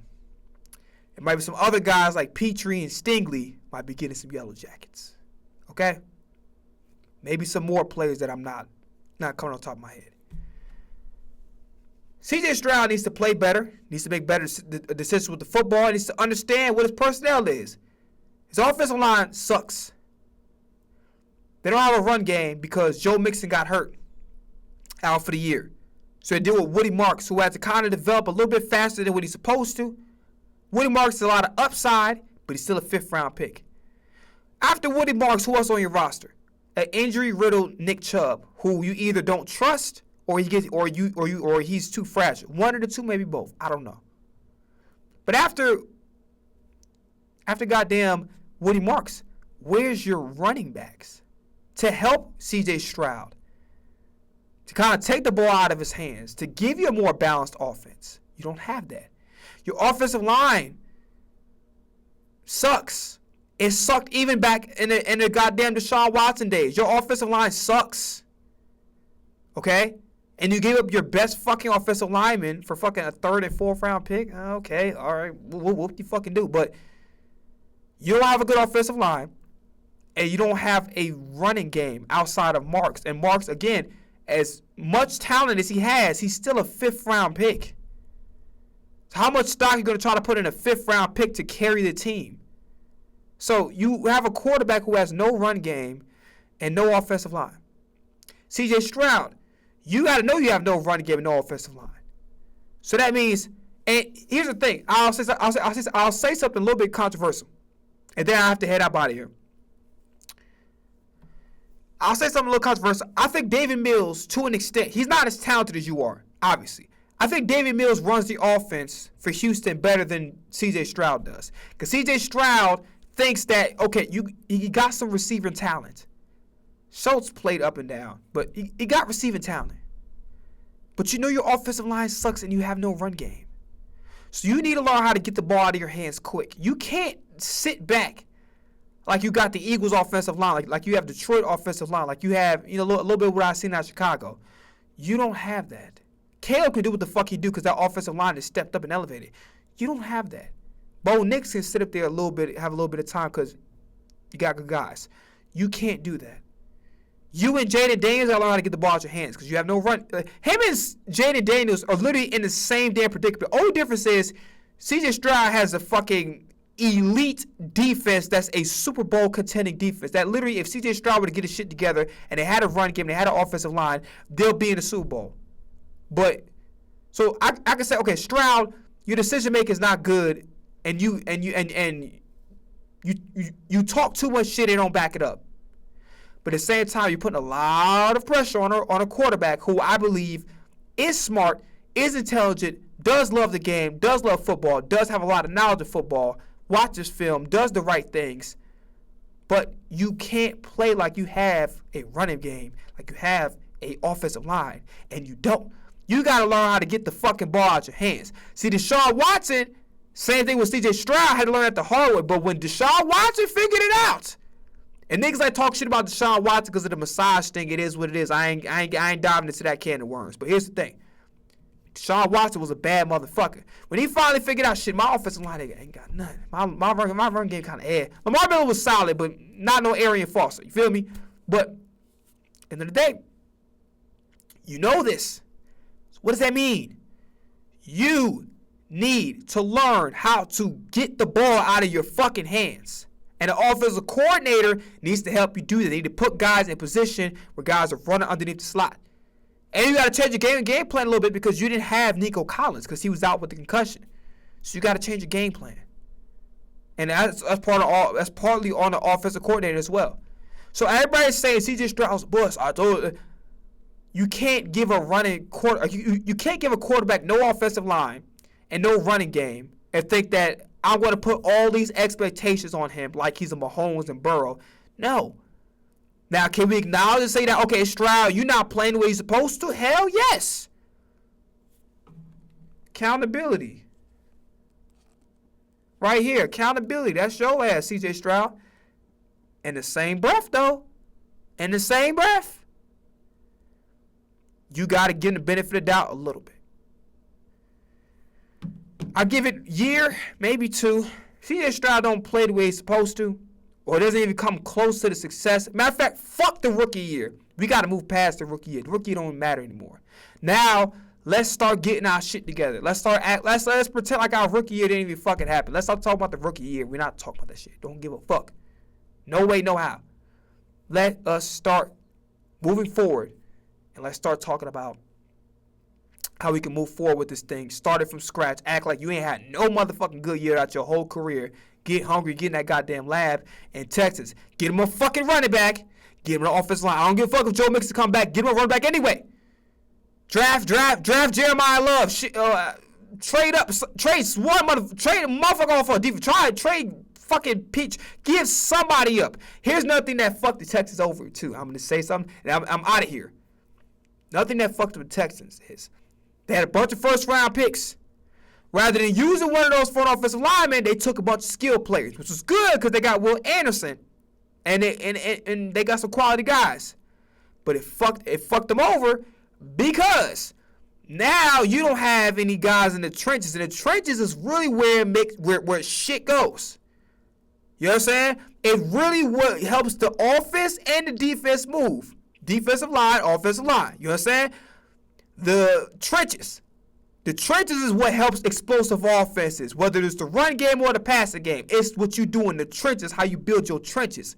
That's why, like I said, Howie is not the greatest GM because he got Saquon and AJ for dirt cheap and got Devontae and all the other guys and got Jalen Hurts in the second round. It's not why he's the greatest GM of all time. He's the greatest GM of all time because he had foresight to say, hey, you know what? Let's not wait till we actually need offensive linemen. That's what a lot of teams fuck up. Let's not wait till we need offensive linemen. Go grab offensive line. Let's grab offensive linemen 3 years before we actually need that position. 4 years. Because offensive line is not built in a year. It's built over 3 years. Really, realistic. 3 to 4 years is what it takes to actually build offensive line because you got to also include depth. You got to include development into the system. Does that make sense? That's all I got to say, y'all. I might not because I have to get a lot of food and shit, you know what I'm saying, to the crib. But Friday, you know it's going to be fucking -4. I'm going to try my best so you see me here. So I don't know what we're going to talk about. Football. Y'all also going to see me film some skits. However the fuck this going to go. Maybe record some music. I don't know. Matter of fact, fuck, I ain't put my goddamn record shit at it. Y'all probably going to see some skits. Or maybe if something happened in football, I'll let y'all know. I'm out of here. Peace!